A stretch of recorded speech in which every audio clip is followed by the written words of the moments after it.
ਵਾਹਿਗੁਰੂ ਜੀ ਕਾ ਖਾਲਸਾ ਵਾਹਿਗੁਰੂ ਜੀ ਕੀ ਫਤਿਹ। ਸਨਮਾਨਯੋਗ ਗੁਰੂ ਸਵਾਰਿਓ, ਅੱਜ ਦੀ ਇਸ ਗੁਰਮਤਿ ਕਲਾਸ ਵਿੱਚ ਆਪ ਸਾਰਿਆਂ ਨੂੰ ਜੀ ਆਇਆਂ। ਹਰ ਸੋਮਵਾਰ ਦੀ ਤਰ੍ਹਾਂ ਅੱਜ ਵੀ ਅਸੀਂ ਸਵਾਲ ਜਵਾਬ ਸੈਸ਼ਨ ਆਪ ਜੀ ਦੇ ਨਾਲ ਕਰਾਂਗੇ। ਆਪ ਜੀ ਵੱਲੋਂ ਭੇਜੇ ਹੋਏ ਸਵਾਲਾਂ ਦੇ ਜਵਾਬ ਪੈਨਲ ਮੈਂਬਰਸ ਵੱਲੋਂ ਦਿੱਤੇ ਜਾਂਦੇ ਹਨ। ਸਵਾਲ ਗੁਰਬਾਣੀ ਨਾਲ, ਸਿੱਖ ਰਹਿਤ ਮਰਿਆਦਾ ਦੇ ਨਾਲ, ਸਿੱਖ ਇਤਿਹਾਸ ਨਾਲ, ਗੁਰਬਾਣੀ ਉਚਾਰਨ ਦੇ ਨਾਲ ਜੋ ਵੀ ਸੰਬੰਧਿਤ ਸਵਾਲ ਹਨ, ਜਿੰਨਾ ਕੁ ਮਾਲਕ ਨੇ ਬੁੱਧੀ ਬਖਸ਼ੀ ਹੈ ਉਸ ਅਨੁਸਾਰ ਉਹਨਾਂ ਦੇ ਉੱਤਰ ਆਪ ਜੀ ਦੇ ਨਾਲ ਸਾਂਝੇ ਕਰ ਦਿੱਤੇ ਜਾਂਦੇ ਹਨ। ਇਸ ਸੈਸ਼ਨ ਦੀ ਜ਼ਿੰਮੇਵਾਰੀ ਸੇਵਾ ਵੀ ਰਾਜਾ ਸਿੰਘ ਜੀ ਨਿਭਾ ਰਹੇ ਹਨ। ਤੋਂ ਅੱਜ ਦੇ ਇਸ ਸੈਸ਼ਨ ਨੂੰ ਵੀ ਰਾਜਾ ਸਿੰਘ ਜੀ ਆਪ ਜੀ ਦੇ ਨਾਲ ਸ਼ੁਰੂ ਕਰਨਗੇ। ਮੈਂ ਉਹਨਾਂ ਨੂੰ ਬੇਨਤੀ ਕਰਦਾ ਹਾਂ ਕਿ ਅੱਜ ਦਾ ਇਹ ਸੈਸ਼ਨ ਸ਼ੁਰੂ ਕਰਨ। ਵੀ ਰਾਜਾ ਸਿੰਘ ਜੀ। ਵਾਹਿਗੁਰੂ ਜੀ ਕਾ ਖਾਲਸਾ ਵਾਹਿਗੁਰੂ ਜੀ ਕੀ ਫਤਿਹ। ਏਕ ਓਂਕਾਰ ਸਤਿਨਾਮ ਕਰਤਾ ਪੁਰਖ ਨਿਰਭਉ ਨਿਰਵੈਰ ਅਕਾਲ ਮੂਰਤ ਅਜੂਨੀ ਸੈਭੰ ਗੁਰ ਪ੍ਰਸਾਦਿ। ਵਾਹਿਗੁਰੂ ਵਾਹਿਗੁਰੂ ਵਾਹਿਗੁਰੂ ਵਾਹਿਗੁਰੂ ਵਾਹਿਗੁਰੂ। ਵਾਹਿਗੁਰੂ ਜੀ ਕਾ ਖਾਲਸਾ ਵਾਹਿਗੁਰੂ ਜੀ ਕੀ ਫਤਿਹ। ਗੁਰੂ ਪਿਆਰਿਓ, ਆਪ ਸਭ ਨੂੰ ਅੱਜ ਦੀ ਸੰਗਤ ਵਿੱਚ ਜੀਓ ਆਇਆਂ। ਤੋ ਦਾਸ ਔਰ ਬਾਕੀ ਪੈਨਲ ਮੈਂਬਰ ਆਪ ਦੀ ਸੇਵਾ ਵਿੱਚ ਜੋ ਆਪ ਜੀ ਨੇ ਵੱਖ-ਵੱਖ ਵਿਸ਼ਿਆਂ ਤੇ ਸਵਾਲ ਭੇਜੇ ਹਨ ਉਹ ਲੈ ਕੇ ਹਾਜ਼ਰ ਹਨ। ਮੈਂ ਸਭ ਤੋਂ ਪਹਿਲਾਂ ਬੇਨਤੀ ਕਰਨਾ ਕਿ ਪੈਨਲ ਮੈਂਬਰ ਜਿਹੜੇ ਨੇ ਉਹ ਸੰਗਤ ਨਾਲ ਆਪਣੀ ਫਤਿਹ ਸਾਂਝੀ ਕਰਨਗੇ ਜੀ। ਵੀਰ ਸਿੰਘ ਜੀ।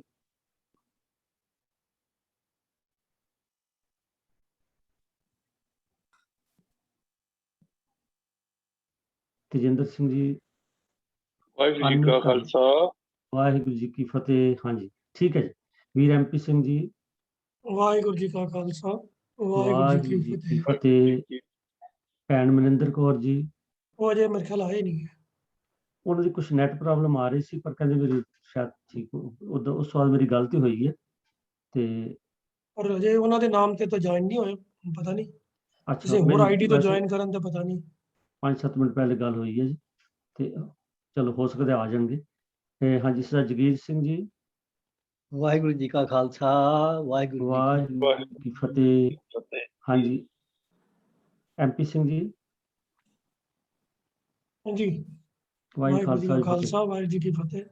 ਇਹ ਪ੍ਰਭਕੀਰਤਨ ਸਿੰਘ ਜੀ ਤਾਂ ਅੱਜ ਨਹੀਂ ਆਉਣਾ ਤੇ ਉਹਨਾਂ ਦਾ ਮੈਸੇਜ ਆ ਗਿਆ ਸੀਗਾ। ਤੋ ਸਾਕਿਕਰ ਸਿੰਘ ਜੀ ਵੀ ਲੱਗਦਾ ਹੈ। ਮਨਮੋਹਨ ਸਿੰਘ ਜੀ ਵੈਸੇ ਆਏ ਹੋਏ ਨੇ। ਆ ਗਏ ਨਾ ਸਾਹਿਬ ਮਨਮੋਹਨ ਸਿੰਘ ਜੀ। ਫਤਿਹ ਸਾਂਝੀ ਕਰੋ ਜੀ ਸੰਗਤ ਨਾਲ।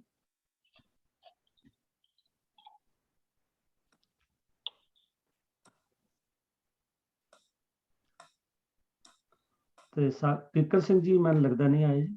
ਨਹੀਂ, ਨਜ਼ਰ ਨਹੀਂ ਆ ਰਹੇ ਹੋਗੀ। ਹਾਂਜੀ ਤੇ ਉਹਨਾਂ ਦੀ ਕੋਈ ਫੋਨ ਦੀ ਪ੍ਰੋਬਲਮ ਵੀ ਲਿਖਿਆ ਉਹਨਾਂ ਨੇ ਕੁਛ। ਤੋ ਆਓ ਸਾਧ ਸੰਗਤ ਜੀ, ਵੀਰ ਹਰਜੀਤ ਸਿੰਘ ਜੀ ਨੇ ਆਪ ਸਭ ਨਾਲ ਪਹਿਲੇ ਫਤਿਹ ਸਾਂਝੀ ਕੀਤੀ ਹੈ। ਤੋ ਆਪਾਂ ਸਮਾਂ ਹੋਰ ਨਾ ਲਾਈਏ ਤੇ ਚੱਲਦੇ ਹਾਂ ਜੀ ਅੱਗੇ। ਤੋ ਸਾਧ ਸੰਗਤ ਜੀ, ਆਪ ਜੀ ਨੇ ਜੋ ਵੱਖ-ਵੱਖ ਵਿਸ਼ਿਆਂ ਤੇ ਸਾਨੂੰ ਸਵਾਲ ਭੇਜੇ ਹਨ, ਤੋ ਜਿਸ ਤਰ੍ਹਾਂ ਆਪ ਜੀ ਨੂੰ ਪਤਾ ਹੈ ਜਿੰਨੇ ਸਵਾਲ ਆ ਜਾਂਦੇ ਨੇ ਪੈਨਲ ਮੈਂਬਰਸ ਉਹਨਾਂ ਨੂੰ ਆਪਸ ਵਿਚਾਰ ਕਰਕੇ ਜੋ ਵੀ ਸਾਨੂੰ ਲੱਭਦਾ ਉਹਦਾ ਜਵਾਬ ਅਸੀਂ ਆਪ ਨਾਲ ਸਾਂਝਾ ਕਰਨ ਦਾ ਯਤਨ ਕਰੀਏ। ਤੋ ਆਓ ਸਭ ਤੋਂ ਪਹਿਲਾਂ ਇੱਕ ਸਵਾਲ ਜਿਹੜਾ ਹੈ ਇਹ ਸਿੱਖ ਰਹਿਤ ਮਰਿਆਦਾ ਨਾਲ ਤਾਲੁਕ ਰੱਖਦਾ। ਸਵਾਲ ਸੀ ਕਿ ਸਿੱਖ ਰਹਿਤ ਮਰਿਆਦਾ ਅਨੁਸਾਰ ਜੋ ਸਿੱਖ ਦੀ ਖਿਮਾ ਕਰਨੀ ਮਿਊਟ ਹੋ ਗਿਆ ਸੀਗਾ ਤੇ ਹੁਣ ਮੈਂ ਆਪਣੇ ਆਪ ਨੂੰ ਖੋਲਿਆ, ਉਸ ਦਾ ਕੁਝ ਅੱਖਰ ਰਹਿ ਗਿਆ। ਤੋ ਪਹਿਲਾ ਸਵਾਲ ਮਰਿਆਦਾ ਨਾਲ ਤਾਲੁਕ ਰੱਖਦਾ ਜੀ। ਸਵਾਲ ਕਰਤਾ ਨੇ ਪੁੱਛਿਆ ਵੀ ਸਿੱਖ ਦੀ ਡੈਫੀਨੇਸ਼ਨ ਜਿਸ ਵੇਲੇ ਸਮਝਾਈ ਹੈ ਉਸ ਵੇਲੇ ਦੱਸਿਆ ਗਿਆ ਕਿ ਸ੍ਰੀ ਗੁਰੂ ਗ੍ਰੰਥ ਸਾਹਿਬ ਅਤੇ 10 ਗੁਰੂ ਸਾਹਿਬਾਨ ਦੀ ਬਾਣੀ ਦਸਮੇਸ਼ ਪਿਤਾ ਜੀ ਦੇ ਅੰਮ੍ਰਿਤ ਤੇ ਨਿਸ਼ਚਾ ਰੱਖਦਾ ਹੋ।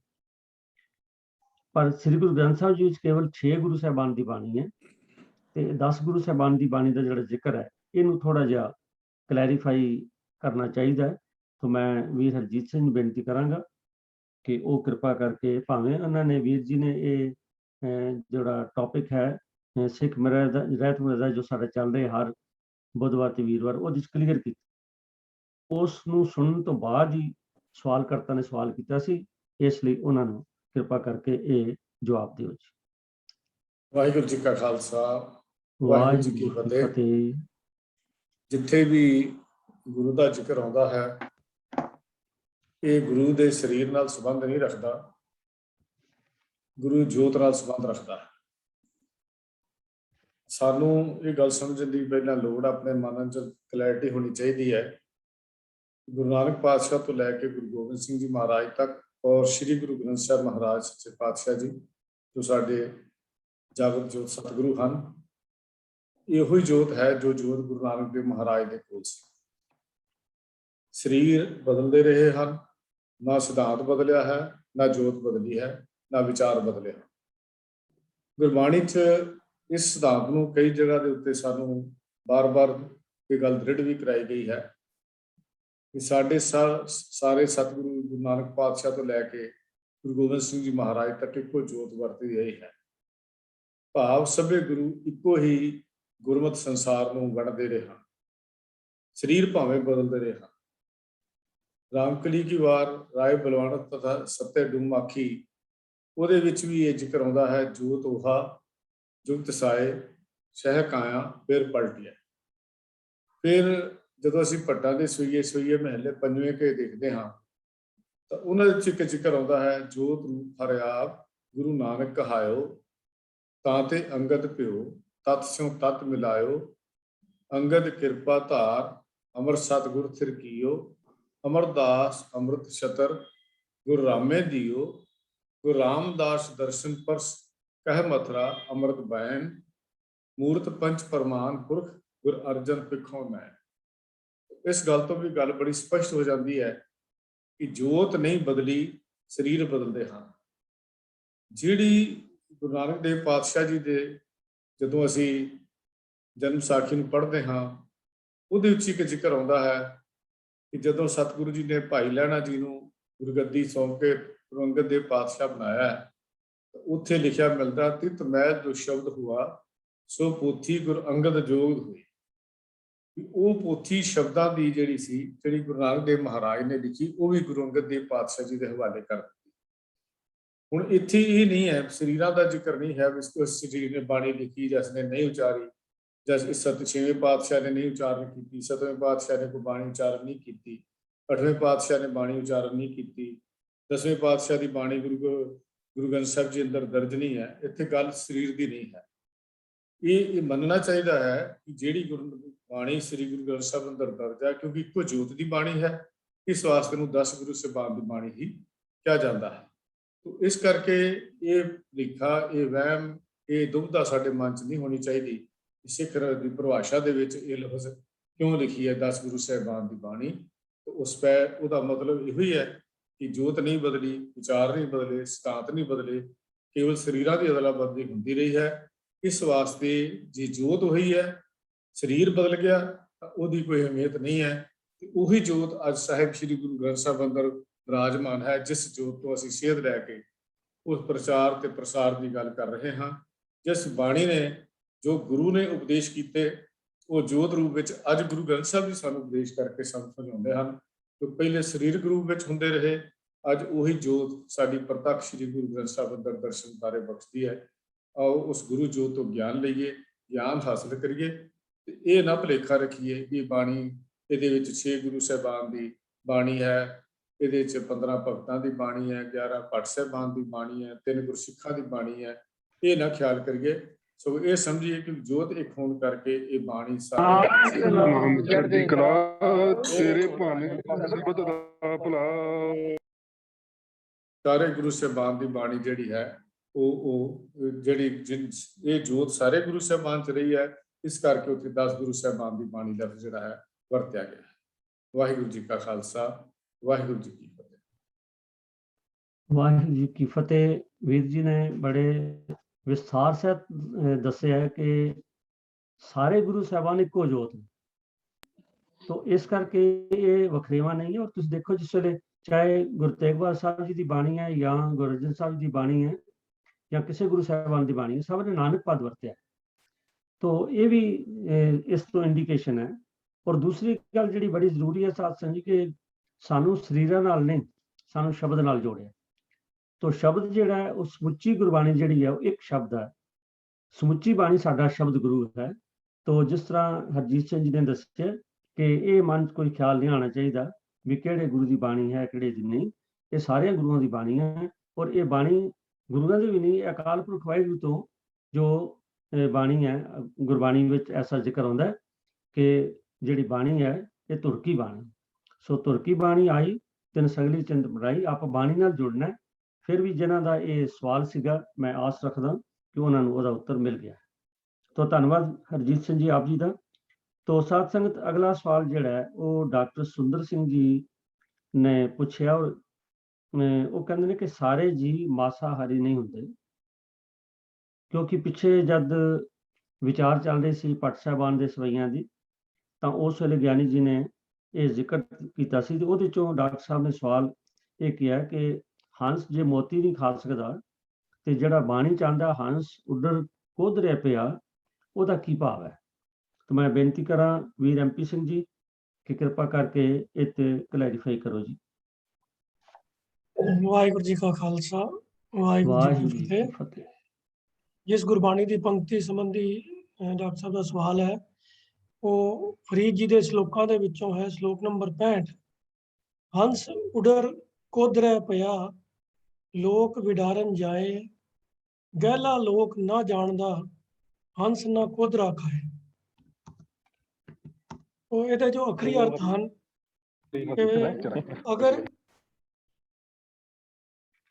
कि अगर जे हंस किधरे उड़ के कदी कोधरे की खेती दे कोधरे की पैली दे विच जाके बैठ जावे ਤੇ ਲੋਕੀ ਉਹਨੂੰ ਉਡਾਉਣ ਦੀ ਕੋਸ਼ਿਸ਼ ਕਰਦੇ ਹਨ। ਜਿਵੇਂ ਕਿ ਆਮ ਕੋਈ ਵੀ ਪੰਛੀ ਜਦੋਂ ਕਿਸੇ ਦੀ ਖੇਤੀ ਦੇ ਉੱਤੇ ਬੈਠਦਾ ਹੈ ਤੇ ਲੋਕੀ ਉਹਨੂੰ ਉਡਾਉਂਦੇ ਹਨ। ਵੀ ਪੰਛੀ ਜਿਹੜੇ ਨੇ ਆਮ ਤੌਰ ਤੇ ਖੇਤੀ ਨੂੰ ਖਰਾਬ ਕਰ ਦਿੰਦੇ ਹਨ, ਉਜਾੜ ਦਿੰਦੇ ਹਨ। ਉਹ ਇਸੇ ਵਾਸਤੇ ਕਈ ਵਾਰੀ ਉੱਥੇ ਲੋਕਾਂ ਨੇ ਨਕਲੀ ਜਿਹੇ ਉਹ ਬਣਾ ਕੇ ਸਕੇਅਰ ਕਰੋ ਜਿਹੜੇ ਨੇ ਉਹ ਵੀ ਡਰਨੇ ਜਿਹੜੇ ਨੇ ਉਹ ਲਗਾਏ ਹੁੰਦੇ ਨੇ। ਮਟਕਾ ਜਿਹਾ ਉੱਤੇ ਲਗਾ ਕੇ ਬਾਂਸ ਦੇ ਉੱਤੇ ਲਗਾ ਦਿੰਦੇ ਨੇ, ਜਿਹਦਾ ਮਕਸਦ ਸਿਰਫ ਇਹ ਹੁੰਦਾ ਜਿਹੜੇ ਪੰਛੀ ਨੇ ਉਹ ਡਰ ਕੇ ਤੇ ਉੱਥੇ ਨਾ ਆਉਣ। ਸੋ ਉਸੇ ਭਾਵਨਾ ਦੇ ਅਧੀਨ ਫਰੀਦ ਜੀ ਗੱਲ ਕਰਦੇ ਹਨ ਕਿ ਭਈ ਲੋਕਾਂ ਦਾ ਇਹ ਭੁਲੇਖਾ ਹੈ ਕਿ ਉਹ ਹੰਸ ਨੂੰ ਵੀ ਉਡਾਉਣ ਦੀ ਕੋਸ਼ਿਸ਼ ਕਰਦੇ ਨੇ ਕਿ ਜੇ ਉਹ ਕਿਧਰੇ ਕੋਧਰੇ ਦੀ ਖੇਤੀ 'ਚ ਆ ਜਾਏ। ਤੇ ਅਗਲੀ ਲਾਈਨ 'ਚ ਗੱਲ ਸਪਸ਼ਟ ਕਰਦੇ ਨੇ ਕਿ ਭਈ ਇਹ ਗਹਿਲਾ ਲੋਕ, ਅਣਜਾਣ ਲੋਕ, ਮੂਰਖ ਲੋਕ ਜਾਣਦੇ ਨਹੀਂ ਕਿ ਹੰਸ ਤਾਂ ਕੋਧਰਾ ਖਾਂਦਾ ਨਹੀਂ ਹੈ। ਹੁਣ ਹੰਸ ਦੇ ਬਾਰੇ ਵਿੱਚ ਜਿਵੇਂ ਗਿਆਨੀ ਅੰਮ੍ਰਿਤਪਾਲ ਸਿੰਘ ਜੀ ਨੇ ਵੀ ਜ਼ਿਕਰ ਕੀਤਾ ਸੀਗਾ ਕਿ ਭਈ ਆਮ ਇਹ ਪ੍ਰਚਲਿਤ ਇੱਕ ਰਵਾਇਤ ਹੈ ਕਿ ਹੰਸ ਜਿਹੜੇ ਨੇ ਮਾਨਸਰੋਵਰ ਤੇ ਰਹਿੰਦੇ ਨੇ, ਹੰਸਾਂ ਦੀ ਖੁਰਾਕ ਹੀਰੇ ਮੋਤੀ ਹੈ। ਔਰ ਇਹ ਕਵਿਤਾਵਾਂ ਦੇ ਵਿੱਚ ਬੜੀ ਥਾਈਂ ਆਉਂਦਾ ਵੀ ਹੈ ਹੰਸਾ ਹੀਰਾ ਮੋਤੀ ਚੁਗਣਾ ਸੋ ਹੰਸਾਂ ਕਾ ਖਾਣਾ। ਤੇ ਇਸ ਤਰੀਕੇ ਦੇ ਨਾਲ ਜਾਂ ਹੰਸ ਜਿਹੜੇ ਨੇ ਉਹ ਮੋਤੀ ਖਾਂਦੇ ਨੇ, ਉਹ ਹੋਰ ਕੁਝ ਨਹੀਂ ਖਾਂਦੇ। ਜਾਂ ਇੱਕ ਹੋਰ ਵੀ ਹੰਸਾਂ ਦੇ ਬਾਰੇ ਪ੍ਰਚਲਿਤ ਹੈ ਕਿ ਵੀ ਹੰਸ ਦੀ ਚੁੰਝ 'ਚ ਤਾਕਤ ਹੁੰਦੀ ਹੈ ਕਿ ਉਹ ਦੁੱਧ ਵਿੱਚ ਚੁੰਝ ਮਾਰੇ ਤੇ ਦੁੱਧ ਵੱਖਰਾ ਤੇ ਪਾਣੀ ਵੱਖਰਾ ਕਰ ਦਿੰਦਾ ਹੈ। ਇਹ ਸਿਰਫ ਜੋ ਹੈ ਨਾ ਮੰਨੀਆਂ ਹੋਈਆਂ ਗੱਲਾਂ ਹਨ। ਵੈਸੇ ਇਹੋ ਜਿਹਾ ਹੰਸ ਕਿਸੇ ਨੇ ਕਦੀ ਵੇਖਿਆ ਨਹੀਂ ਹੈ ਜਿਹੜਾ ਮੋਤੀ ਖਾਂਦਾ ਹੋਵੇ। ਪਰ ਜੋ ਪ੍ਰਚਲਿਤ ਮਨੌਤ ਹੈ, ਫਰੀਦ ਜੀ ਨੇ ਵੀ ਉਹਦੇ ਆਧਾਰ ਦੇ ਉੱਤੇ ਗੱਲ ਕੀਤੀ ਹੈ ਕਿ ਭਈ ਹੰਸ ਤਾਂ ਮੋਤੀ ਖਾਣ ਵਾਲੇ ਨੇ। ਉਹਨੇ ਕੋਧਰੇ ਦੇ ਖੇਤ 'ਚ ਅਗਰ ਜੇ ਕਿਤੇ ਪਹੁੰਚ ਵੀ ਗਿਆ ਤੇ ਉਹਦੇ ਕੋਲੋਂ ਘਬਰਾਉਣ ਦੀ ਲੋੜ ਨਹੀਂ ਹੈ, ਉਹ ਤੁਹਾਡੀ ਖੇਤੀ ਨੂੰ ਖਰਾਬ ਨਹੀਂ ਕਰ ਸਕਦਾ। तो एक संकेतक जो है उन्होंने प्रमाण वरत्या है। तो ਇਹਦਾ जो ਭਾਵ ਅਰਥ ਹੈ ਉਹ ਇਹ ਹੈ ਕਿ ਹੰਸ ਆਮ ਤੌਰ ਦੇ ਉੱਤੇ ਗੁਰਮੁਖਾਂ ਵਾਸਤੇ, ਪ੍ਰਭੂ ਦੇ ਭਗਤਾਂ ਵਾਸਤੇ, ਪਿਆਰਿਆਂ ਵਾਸਤੇ ਸਿੰਬੋਲਿਕ ਤੌਰ ਦੇ ਉੱਤੇ ਵਰਤਿਆ ਜਾਂਦਾ ਹੈ, ਅਲੰਕਾਰ ਦੇ ਰੂਪ ਵਿੱਚ ਵਰਤਿਆ ਜਾਂਦਾ ਹੈ। ਤੇ ਉਹਦੇ ਤੋਂ ਉਸ ਇਸ ਪੰਕਤੀ 'ਚ ਫਰੀਦ ਜੀ ਦਾ ਜੋ ਮੈਸੇਜ ਹੈ ਉਹ ਕਹਿੰਦੇ ਹਨ ਕਿ ਭਈ ਅਗਰ ਜੇ ਕੋਈ ਗੁਰਮੁਖ ਸੱਜਣ ਕੋਧਰੇ ਵਰਗੀ ਦੁਨਿਆਵੀ ਮਾਇਆ ਦੇ ਪਦਾਰਥਾਂ ਵਾਲੀ ਜਿਹੜੀ ਕੋਈ ਚੀਜ਼ ਹੈ ਉਹਦੀ ਵਰਤੋਂ ਕਰ ਰਿਹਾ ਹੈ ਤੇ ਲੋਕਾਂ ਨੂੰ ਇਹ ਮਨ 'ਚ ਭਰਮ ਨਹੀਂ ਕਰਨਾ ਚਾਹੀਦਾ ਕਿ ਵੀ ਇਹ ਵੀ ਮਾਇਆਧਾਰੀ ਹੋ ਗਏ ਨੇ, ਇਹ ਵੀ ਮਾਇਆ ਦੇ ਵਿੱਚ ਖਚਤ ਹੋ ਗਿਆ ਵੇ। ਉਹਨਾਂ ਨੂੰ ਇਸ ਗੱਲ ਦੀ ਸਮਝ ਹੋਣੀ ਚਾਹੀਦੀ ਹੈ ਕਿ ਜਿਹੜੇ ਪ੍ਰਭੂ ਦੇ ਪਿਆਰੇ ਭਗਤ ਹੁੰਦੇ ਹਨ ਉਹਨਾਂ ਦਾ ਮਾਇਆ ਨਾਲ ਲਗਾਵ ਨਹੀਂ ਹੁੰਦਾ। ਤੋ ਇੱਥੇ ਕੋਧਰਾ ਜਿਹੜਾ ਹੈ ਉਹ ਮਾਇਕ ਪਦਾਰਥਾਂ ਦੇ ਰਸਾਂ ਵਿਕਾਰਾਂ ਦੇ ਰਸਾਂ ਦੀ ਸਿੰਬੋਲਿਕ ਰੂਪ ਵਿੱਚ ਉਹਦੀ ਵਰਤੋਂ ਕੀਤੀ ਗਈ ਹੈ। ਹੰਸ ਦੀ ਗੁਰਮੁਖ ਦੇ ਰੂਪ ਵਿੱਚ ਵਰਤੋਂ ਕੀਤੀ ਗਈ ਹੈ। ਇੱਕ ਸ਼ਲੋਕ ਦਾ ਭਾਵ ਅਰਥ ਇਹ ਹੈ ਕਿ ਜੇ ਗੁਰਮੁਖ ਸੱਜਣ ਕਦੇ ਦੁਨੀਆਦਾਰੀ ਦੇ ਵਿੱਚ ਕੋਈ ਕੰਮ ਕਰਦੇ ਕੁਝ ਵਿਚਰਦੇ ਹੋਏ ਨਜ਼ਰ ਵੀ ਆਉਣ ਤੇ ਉਹਨਾਂ ਦੇ ਉੱਤੇ ਕਿਸੇ ਨੂੰ ਇਹ ਇਲਜ਼ਾਮ ਨਹੀਂ ਲਗਾਉਣਾ ਚਾਹੀਦਾ ਕਿ ਇਹ ਵੀ ਮਾਇਆਧਾਰੀ ਹੋ ਗਏ ਹਨ, ਇਹ ਵੀ ਮਾਇਆ 'ਚ ਖਚਤ ਹੋ ਗਏ ਹਨ। ਤੇ ਕਿਉਂਕਿ ਗੁਰਮੁਖਾਂ ਦਾ ਜੋ ਲਗਾਵ ਹੈ, ਉਹਨਾਂ ਦੀ ਬਿਰਤੀ ਹਮੇਸ਼ਾ ਪ੍ਰਭੂ ਪਿਆਰ ਵਾਲੀ ਹੁੰਦੀ ਹੈ, ਉਹਨਾਂ ਦਾ ਮਾਇਆ ਦੇ ਨਾਲ ਕੋਈ ਲਗਾਵ ਨਹੀਂ ਹੁੰਦਾ। ਇਸੇ ਕਿਸਮ ਦਾ ਹੀ ਇੱਕ ਸ਼ਲੋਕ ਭਗਤ ਕਬੀਰ ਜੀ ਦੇ ਸ਼ਲੋਕਾਂ ਦੇ ਵਿੱਚ ਵੀ ਆਉਂਦਾ ਹੈ ਕਿ ਨਾਮਾ ਮਾਇਆ ਮੋਹਿਆ ਕਹਿ ਤਿਲੋਚਨ ਮੀਤ ਕਾਹੇ ਛੀਪੋ ਛਾਇਲੋ ਰਾਮ ਨਾ ਲਾਵੋ ਚੀਤ। ਭਗਤ ਤਿਰਲੋਚਨ ਜੀ ਨੇ ਭਗਤ ਨਾਮਦੇਵ ਜੀ ਨੂੰ ਆਪਣੀ ਕਿਰਤਕਾਰ ਕਰਦਿਆਂ ਹੋਇਆ ਵੇਖ ਕੇ ਉਹਨਾਂ ਦੇ ਮਨ 'ਚ ਭਰਮ ਆ ਗਿਆ ਕਿ ਵੀ ਇਹ ਵੀ ਮਾਇਆਧਾਰੀ ਹੋ ਗਿਆ, ਇਹ ਪੈਸੇ ਦੇ ਪਿੱਛੇ ਹੀ ਲੱਗਾ ਹੈ, ਭਗਤੀ ਤਾਂ ਕਰ ਨਹੀਂ ਰਿਹਾ। तो कबीर जी ने उस गल का वर्णन किया है, पर जो फिर भगत नामदेव जी वालों त्रिलोचन जी को जवाब दिता गया, समझाया गया, उसनों अपने अगले श्लोक के कबीर जी ने संखेप च वर्णन इस तरह किया है कि नामा कहे त्रिलोचना मुखते राम संभाल हाथ पाँव कर काम सब चीत निरंजन नाल। हथ पैर जड़े हैं वो बेशक दुनिया के काम करते रहन, किरत विरत करते रहन, पर चित जड़ा है वो निरंजन प्रभु परमात्मा के नाल जुड़िया रहना चाहिए है। जिवें वो परमात्मा कालख तो रहत है, माया तो अलेप है, ਉਹਦੇ ਨਾਲ जुड़े हुए भगत ਜਿਹੜੇ ਹਨ ਉਹ ਵੀ ਮਾਇਆ ਤੋਂ ਨਿਰਲੇਪ ਰਹਿੰਦੇ ਹਨ। ਉਸੇ ਹੀ ਭਾਵ ਦੀ ਜੋ ਹੈ ਇਹ ਵਿਆਖਿਆ ਕਰਦਾ ਹੈ ਸ਼ਲੋਕ ਵੀ ਹੈ। ਹੰਸ ਉਡਰ ਕੋਧਰੇ ਪਿਆ ਲੋਕ ਵਿਡਾਰਨ ਜਾਏ। ਵਿਡਾਰਨ ਤੋਂ ਭਾਵ ਹੈ ਉਡਾਨ ਜਾਂਦੇ ਹਨ, ਉਹਨਾਂ ਨੂੰ ਦੂਰ ਹਟਾਉਣ ਜਾਂਦੇ ਹਨ। ਪਰ ਫਰੀਦ ਜੀ ਕਹਿੰਦੇ ਨੇ ਕਿ ਉਹ ਵਿਅਰਥ ਦਾ ਕੰਮ ਹੈ, ਕਿਉਂਕਿ ਹੰਸ ਦਾ ਕਦੀ ਕੋਧਰਾ ਖਾਂਦਾ ਹੀ ਨਹੀਂ ਹੈ। ਭਾਵ ਗੁਰਮੁਖ ਸੱਜਣ ਜਿਹੜੇ ਹਨ ਉਹ ਮਾਇਆ 'ਚ ਖਚਤ ਨਹੀਂ ਹੁੰਦੇ। ਸੋ ਇਹ ਸ਼ਲੋਕ ਦੇ ਅਖਰੀ ਅਰਥ ਔਰ ਭਾਵ ਅਰਥ ਹਨ ਜੀ। ਆਸ ਹੈ ਕਿ ਆਪ ਜੀ ਦਾ ਸ਼ੰਕਾ ਨਿਵਰਤ ਹੋਇਆ ਹੋਵੇਗਾ। ਵਾਹਿਗੁਰੂ ਜੀ ਕਾ ਖਾਲਸਾ ਵਾਹਿਗੁਰੂ ਜੀ ਕੀ ਫਤਿਹ। ਬਹੁਤ ਖੂਬ ਗੱਲ MP ਸਿੰਘ ਜੀ ਨੇ ਕਹੀ ਹੈ ਕਿ ਜਿਹੜਾ ਮਨੁੱਖ ਗੁਰਮੁਖ ਭਾਵ ਜਿਹਦੀ ਸੋਚਣੀ ਉੱਚੀ ਹੈ ਉਹ ਦੁਨਿਆਵੀ ਲਾਲਸਾਵਾਂ ਪਿੱਛੇ ਨਹੀਂ ਜਾਂਦਾ। ਬਾਕੀ ਇੱਕ ਗੱਲ ਇਹ ਹੈ ਕਿ ਬਹੁਤ ਸਾਰੀਆਂ ਮਿਥਿਹਾਸਕ ਕਹਾਣੀਆਂ ਜਿਹੜੀਆਂ ਨੇ ਉਹ ਪ੍ਰਚਲਿਤ ਨੇ ਤੇ ਗੁਰੂ ਗ੍ਰੰਥ ਸਾਹਿਬ ਜੀ ਵਿੱਚ ਉਹਨਾਂ ਦਾ ਜ਼ਿਕਰ ਆਇਆ। ਮੈਨੂੰ ਇੱਕ ਸੱਜਣ ਨੇ ਸਵਾਲ ਵੀ ਕੀਤਾ ਸੀ ਵੀ ਜੇ ਇਹ ਮਿਥਿਹਾਸਕ ਹੀ ਗੱਲਾਂ ਹਨ ਤਾਂ ਇਹਨਾਂ ਨੂੰ ਫਿਰ ਗੁਰੂ ਸਾਹਿਬ ਨੇ ਬਾਣੀ 'ਚ ਕਿਉਂ ਲਿਆਂਦਾ, ਜਾਂ ਹੋਰ ਅਵਤਾਰਵਾਦ ਬਾਰੇ ਕਈਆਂ ਦੇ ਜਿਵੇਂ ਨਾਮ ਆਉਂਦੇ ਨੇ ਵੀ ਉਹ ਕਿਉਂ ਆਇਆ। ਤੋ ਉਹਦੇ ਬਾਰੇ ਬੇਨਤੀ ਹੈ ਸਾਧ ਸੰਗਤ ਜੀ, ਵਾਕਈ ਇਹ ਗੱਲ ਮਨ 'ਚ ਆ ਸਕਦੀ ਹੈ, ਪਰ ਗੱਲ ਇਹ ਹੈ ਕਿ ਗੁਰੂ ਸਾਹਿਬਾਨ ਨੇ ਸਾਨੂੰ ਕਹਾਣੀ ਨਾਲ ਨਹੀਂ ਜੋੜਿਆ, ਬਲਕਿ ਜਿਵੇਂ ਹੁਣ ਆਪਾਂ ਇਸ ਹੰਸ ਉਡਰ ਕੋਧਰੇ ਪਿਆ ਦੀ ਗੱਲ ਸੁਣੀ ਹੈ, ਅਸਲ 'ਚ ਕਹਾਣੀ ਦੱਸ ਕੇ ਸਾਨੂੰ ਜਿਹੜਾ ਕਹਾਣੀ ਦਾ ਤਾਤਪਰਜ ਹੈ, ਜੋ ਤਤ ਅਸਲੀਅਤ ਹੈ, ਸਾਨੂੰ ਉਹਦੇ ਨਾਲ ਗੁਰੂ ਮਹਾਰਾਜ ਨੇ ਜੋੜਿਆ। ਔਰ ਕਿਉਂਕਿ ਪ੍ਰਚਲਿਤ ਗੱਲਾਂ ਜਿਹੜੀਆਂ ਨੇ ਉਹ ਜਿਸ ਵੇਲੇ ਵਰਤੀਆਂ ਜਾਂਦੀਆਂ ਨੇ ਤਾਂ ਆਮ ਮਨੁੱਖ ਦੇ ਸਮਝ ਵਿੱਚ ਗੱਲ ਜਲਦੀ ਹੁੰਦੀ ਹੈ ਵੀ ਜਿਸ ਤਰ੍ਹਾਂ ਇਹ ਕਿਹਾ ਜਾਂਦਾ, ਜਿਸ ਤਰ੍ਹਾਂ ਹੰਸ ਬਾਰੇ ਗੱਲ ਕੀਤੀ ਜਾਂਦੀ। ਸੋ ਹੰਸ ਦਾ ਜ਼ਿਕਰ ਗੁਰੂ ਗ੍ਰੰਥ ਸਾਹਿਬ ਜੀ ਵਿੱਚ ਕਾਫੀ ਵਾਰੀ ਆਇਆ ਔਰ ਗਿਆਨੀ ਅੰਮ੍ਰਿਤਪਾਲ ਸਿੰਘ ਜੀ ਨੇ ਉਦੋਂ ਬੜਾ ਸਪਸ਼ਟ ਦੱਸਿਆ ਕਿ ਇਸ ਹੰਸ ਨਾਮ ਦਾ ਕੋਈ ਜਿਹੜਾ ਪੰਛੀ ਹੈ ਨਹੀਂ ਹੈ, ਇਹ ਕੇਵਲ ਇੱਕ ਮਿਥਿਹਾਸਕ ਹੈ। ਪਰ ਚਲੋ ਅਸੀਂ ਜਿਵੇਂ ਮੈਂ ਪਹਿਲੇ ਸਵਾਲ ਵਿੱਚ ਬੇਨਤੀ ਕੀਤੀ ਸੀਗੀ ਕਿ ਗੁਰੂ ਮਹਾਰਾਜ ਨੇ ਸਾਨੂੰ ਸਰੀਰਾਂ ਨਾਲ ਨਹੀਂ ਸ਼ਬਦ ਨਾਲ ਜੋੜਿਆ, ਇਸੇ ਤਰ੍ਹਾਂ ਕਹਾਣੀਆਂ ਨਾਲ ਨਹੀਂ। ਜੋ ਉਹਦੇ 'ਚ ਸਾਨੂੰ ਸਿੱਖਿਆ ਮਿਲਦੀ ਹੈ ਉਹ ਭਾਵੇਂ ਕਿਤੋਂ ਵੀ ਮਿਲੇ ਸਾਨੂੰ ਲੈ ਲੈਣੀ ਚਾਹੀਦੀ ਹੈ। ਗੁਣਾ ਕਾ ਹੋਵੇ ਵਾਸਲਾ ਕੱਢ ਵਾਸਲੀ ਤੇ, ਜੇਕਰ ਕਿਸੇ ਕਹਾਣੀ 'ਚੋਂ ਵੀ ਕੋਈ ਸਾਨੂੰ ਸਿੱਖਿਆ ਮਿਲਦੀ ਹੈ ਤਾਂ ਸਾਨੂੰ ਲੈਣੀ ਚਾਹੀਦੀ ਹੈ, ਅਪਣਾਉਣੀ ਚਾਹੀਦੀ ਹੈ। ਤਾਂ ਗੁਰੂ ਮਹਾਰਾਜ ਨੇ ਇਸੇ ਕਰਕੇ ਇਹ ਜਿਹੜੀਆਂ ਪ੍ਰਚਲਿਤ ਗਾਥਾਵਾਂ ਸਨ ਉਹਨਾਂ ਦਾ ਜ਼ਿਕਰ ਕੀਤਾ। ਤੋ ਆਸ ਹੈ ਡਾਕਟਰ ਸਾਹਿਬ ਤੇ ਬਾਕੀ ਸੰਗਤ ਵੀ ਇਸ ਜੋ ਉੱਤਰ ਵੀਰ ਜੀ ਨੇ ਦਿੱਤਾ MP ਸਿੰਘ ਜੀ ਨੇ ਉਹਦੇ ਨਾਲ ਸੰਤੁਸ਼ਟ ਹੋਣਗੇ। ਅਗਰ ਫਿਰ ਵੀ ਕੋਈ ਹੋਰ ਗੱਲ ਰਹਿ ਗਈ ਕਿਰਪਾ ਕਰਕੇ ਫੀਡਬੈਕ ਦਿਓ ਜੀ। ਧੰਨਵਾਦ MP ਸਿੰਘ ਜੀ।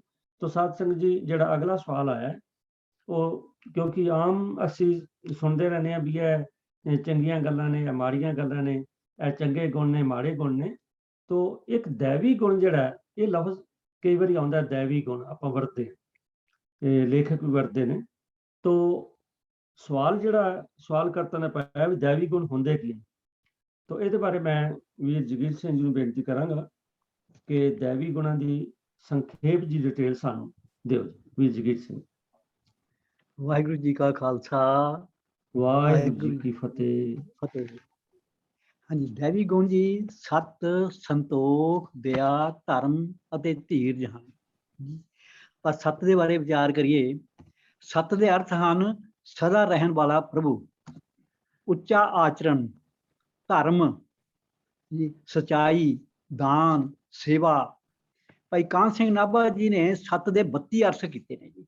ਅਸੀਂ ਜ਼ਿਆਦਾ ਡਿਟੇਲ ਦੇ ਵਿੱਚ ਨਹੀਂ ਜਾਣਾ, ਅਸੀਂ ਉਹ ਗੁਣ ਧਾਰਨ ਕਰਨੇ ਨੇ ਜਿਹੜੇ दैवी ਗੁਣ ਹੈਗੇ ਨੇ। ਗੁਰੂ ਸਾਹਿਬ ਦਾ ਹੁਕਮ ਹੈ, ਸੱਚੋ ਉਰੈ ਸਭ ਕੋ ਉੱਪਰ ਸੱਚ ਆਚਾਰ। ਸੁਣਿਆ ਸਤ, ਸੰਤੋਖ, ਗਿਆਨ। ਇਹ ਸਤ ਦੀ ਵਿਆਖਿਆ ਕੀਤੀ ਗਈ ਹੈ ਇਹਦੇ ਵਿੱਚ ਜੀ। ਸਤ, ਸੰਤੋਖ, ਦਇਆ ਕਮਾਵੈ, ਇਹ ਕਰਨੀ ਸਾਰ, ਇਹ ਕਰਨੀ ਸਾਰ। ਫਿਰ ਕਹਿੰਦਾ ਥਾਲ ਵਿੱਚ ਤਿੰਨ ਵਸਤੂ ਪਈਓ, ਸਤ, ਸੰਤੋਖ, ਵਿਚਾਰੋ। ਇੱਥੇ ਸਤ ਦਾ ਉੱਚਾ ਆਚਰਣ ਦੇ ਬਾਰੇ ਗੁਰੂ ਸਾਹਿਬ ਨੇ ਸਾਨੂੰ ਦੱਸਿਆ। ਇਹ ਸਤ ਦਾ ਸਾਡੇ ਵਿੱਚ ਗੁਣ ਹੋਣਾ ਚਾਹੀਦਾ ਜੀ, दैवी ਗੁਣ ਹੈ ਜੀ। ਇਹ ਲਿਖਿਆ ਜੀ, ਸੱਚ ਦਾ ਆਚਾਰ ਸਭ ਤੋਂ ਉੱਚਾ ਹੈ, ਸੱਚ ਮਨ ਨੂੰ ਪਵਿੱਤਰ ਕਰਦਾ ਹੈ, ਸੱਚੇ ਜੀਵਨ ਤੋਂ ਧਰਮ ਦੀ ਪ੍ਰੀਖਿਆ ਹੁੰਦੀ ਹੈ। ਵਾਹਿਗੁਰੂ ਦਾ ਇੱਕ ਗੁਣ ਸਤ ਹੈ। ਸਿੱਖ ਧਰਮ ਵਿੱਚ ਸੱਚ ਮੁਕਤੀ ਦੇਣ ਵਾਲਾ ਹੈ। ਸੱਚ ਸਭ ਸਾਧਨਾਂ ਤੋਂ ਉੱਚਾ ਹੈ, ਪਾਪਾਂ ਦੀ ਮੈਲ ਕੱਟਦਾ ਹੈ। ਸੱਚ ਆਤਮਾ ਨੂੰ ਬਲਵਾਨ ਕਰਦਾ ਹੈ। ਫਰੀਦ ਜੀ ਦਾ ਕਥਨ ਹੈ, ਬੋਲੀਐ ਸੱਚ ਧਰਮ ਝੂਠ ਨਾ ਬੋਲੀਐ, ਜੋ ਗੁਰ ਦੱਸੈ ਬਾਟ ਫਰੀਦਾ ਜੋਲੀਐ। ਸੋ ਸੱਚ ਦਾ ਗੁਣ ਵੀ ਸਾਨੂੰ ਧਾਰਨ ਕਰਨਾ ਚਾਹੀਦਾ, ਸਭ ਤੋਂ ਵੱਡਾ ਗੁਣ ਹੈ ਜੀ ਇਹ। ਅੱਗੇ ਆ ਗਿਆ ਜੀ ਸੰਤੋਖ। ਸੰਤੋਖ ਕੀ ਹੈ? ਨੇਕ ਕਮਾਈ ਨਾਲ ਪਦਾਰਥ ਪ੍ਰਾਪਤ ਕੀਤੇ ਹੋਏ ਪਦਾਰਥਾਂ ਨੂੰ ਵਰਤ ਕੇ ਸੰਜਮ ਨਾਲ ਜੀਵਨ ਨਿਰਵਾਹ ਕਰਨਾ, ਇਹਨੂੰ ਕਹਿੰਦੇ ਸੰਤੋਖ ਜੀ।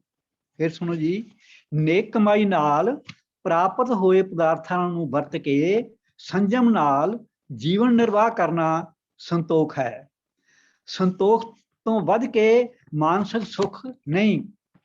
ਗਰੀਬੀ, ਭੁੱਖ ਅਤੇ ਬੇਕਾਰੀ ਦੀ ਹਾਲਤ ਵਿੱਚ ਰਹਿਣਾ ਸੰਤੋਖ ਨਹੀਂ ਜੀ। ਗੁਰੂ ਅਰਜਨ ਦੇਵ ਜੀ ਦਾ ਫਰਮਾਨ ਹੈ, ਸਹਿਜ ਖਟੈ ਲੱਖ ਕੋਠ ਧਾਵੈ, ਤ੍ਰਿਪਤ ਨਾ ਆਵੈ ਮਾਇਆ ਪਾਸੈ ਪਾਵੈ। ਅਣਖ ਭੋਗ ਵਿਖਿਆ ਕਹਿ ਕਰੈ, ਨਹਿ ਤ੍ਰਿਪਤਾਵੈ ਖਬ ਖਬ ਮਰੈ। ਬਿਨਾ ਸੰਤੋਖ ਨਹੀਂ ਕੋ ਰਾਜੈ, ਸੁਪਨ ਮਨੋਰਥ ਬਿਰਥੇ ਸਭ ਕਾਜੈ। ਸੋ ਸਿੱਖ ਸਾਨੂੰ ਸੰਤੋਖ ਧਾਰਨਾ ਬਹੁਤ ਜ਼ਰੂਰੀ ਹੈ। ਅੱਗੇ ਹੈ ਜੀ ਦਇਆ। ਕਿਸੇ ਪ੍ਰਾਣੀ ਨੂੰ ਦੁਖੀ ਦੇਖ ਕੇ ਦਿਲ ਪਿਘਲ ਜਾਣਾ, ਦੂਜੇ ਦੇ ਦੁੱਖ ਨੂੰ ਅਨੁਭਵ ਕਰਕੇ ਉਸ ਨੂੰ ਦੂਰ ਕਰਨਾ, ਦੁੱਖ ਵਿੱਚ ਸਹਾਇਤਾ ਕਰਨੀ, ਸੇਵਾ ਸੰਭਾਲ ਅਤੇ ਰੱਖਿਆ ਕਰਨੀ, ਇਹ ਦਇਆ ਹੈ। ਇਹ ਬਹੁਤ ਉੱਚਾ ਇਖਲਾਕੀ ਗੁਣ ਹੈ। ਗੁਰੂ ਸਾਹਿਬ ਦਾ ਹੁਕਮ ਹੈ, ਦਇਆ ਜਾਣੇ ਜੀ ਕੀ ਪਿਛ ਪੁੰਨ ਦਾਨ ਕਰੇ। ਹਿੰਦੁਸਤਾਨ ਦੇ ਵਿੱਚ ਦਇਆ ਨੂੰ ਵਹਿਮ ਅਤੇ ਭਰਮ ਦੀ ਸ਼ਕਲ ਦਿੱਤੀ ਗਈ। ਕਿਸੇ ਨਾਲ ਲੜਨਾ ਨਹੀਂ, ਕਿਸੇ ਨੂੰ ਮਾਰਨਾ ਨਹੀਂ, ਇਹਨਾਂ ਗੱਲਾਂ ਨੇ ਦੇਸ਼ ਵਿੱਚ ਨਿਰਭਲਤਾ ਅਤੇ ਕਾਇਰਤਾ ਲਿਆਂਦੀ। ਜੈਨ ਮਤ ਨੇ ਤਾਂ ਇਹ ਵੀ ਕਹਿ ਦਿੱਤਾ ਕਿ ਮੂੰਹ ਉੱਤੇ ਪੱਟੀ ਬੰਨ੍ਹ ਕੇ ਰੱਖੋ, ਕਿਉਂਕਿ ਸਾਹ ਲੈਣ ਨਾਲ ਜੀਵ ਅੰਦਰ ਚਲੇ ਜਾਂਦੇ ਹਨ ਤੇ ਮਰ ਜਾਂਦੇ ਹਨ। ਰਾਤ ਨੂੰ ਦੀਵਾ ਨਹੀਂ ਜਲਾਉਣਾ, ਕਿਉਂਕਿ ਇਸ ਦੇ ਉੱਤੇ ਕੀੜੇ ਤੇ ਪਤੰਗੇ ਆ ਕੇ ਮਰ ਜਾਂਦੇ ਹਨ। ਇੱਦਾਂ ਦੇ ਅਨੇਕਾਂ, ਇੱਕ ਨਹੀਂ ਅਨੇਕਾਂ ਹੀ ਉਹਨਾਂ ਨੇ ਆਪਣੇ ਸਿਧਾਂਤ ਦੱਸੇ ਵੀ ਇਹ ਕਰਮ ਕਾਂਡ ਨਹੀਂ ਕਰਨੇ। ਇਸ ਨਾਲ ਸੂਰਬੀਰਤਾ ਖਤਮ ਹੋ ਗਈ, ਦੇਸ਼ ਗੁਲਾਮ ਹੋ ਗਿਆ, ਕਿਉਂਕਿ ਲੜਾਈ ਕਰਨੀ ਹੀ ਨਹੀਂ, ਜੋ ਮਰਜ਼ੀ ਸਾਡੇ ਉੱਤੇ ਆ ਕੇ ਅਤਿਆਚਾਰ ਕਰੇ, ਸਾਡੇ ਰਾਜ ਕਰੇ। ਪਰ ਸਿੱਖ ਧਰਮ ਦੇ ਵਿੱਚ ਜ਼ਾਲਮ ਜਾਂ ਪਾਪੀ ਨੂੰ ਦੰਡ ਦੇਣਾ ਜਾਂ ਮਾਰਨਾ ਪੁੰਨ ਹੈ। ਜੋ ਦੂਜਿਆਂ ਨੂੰ ਦੁੱਖ ਦੇਵੇ ਉਸ ਨੂੰ ਖਤਮ ਕਰਨਾ ਸੱਚੀ ਦਇਆ ਹੈ ਜੀ। ਇਹ ਦਇਆ ਦਾ ਧਰਮ ਵੀ ਸਾਨੂੰ ਗ੍ਰਹਿਣ ਕਰਨਾ ਚਾਹੀਦਾ ਹੈ। ਅੱਗੇ ਚੌਥਾ ਹੈ ਜੀ ਧਰਮ। ਧਰਮ ਕੀ ਹੈ?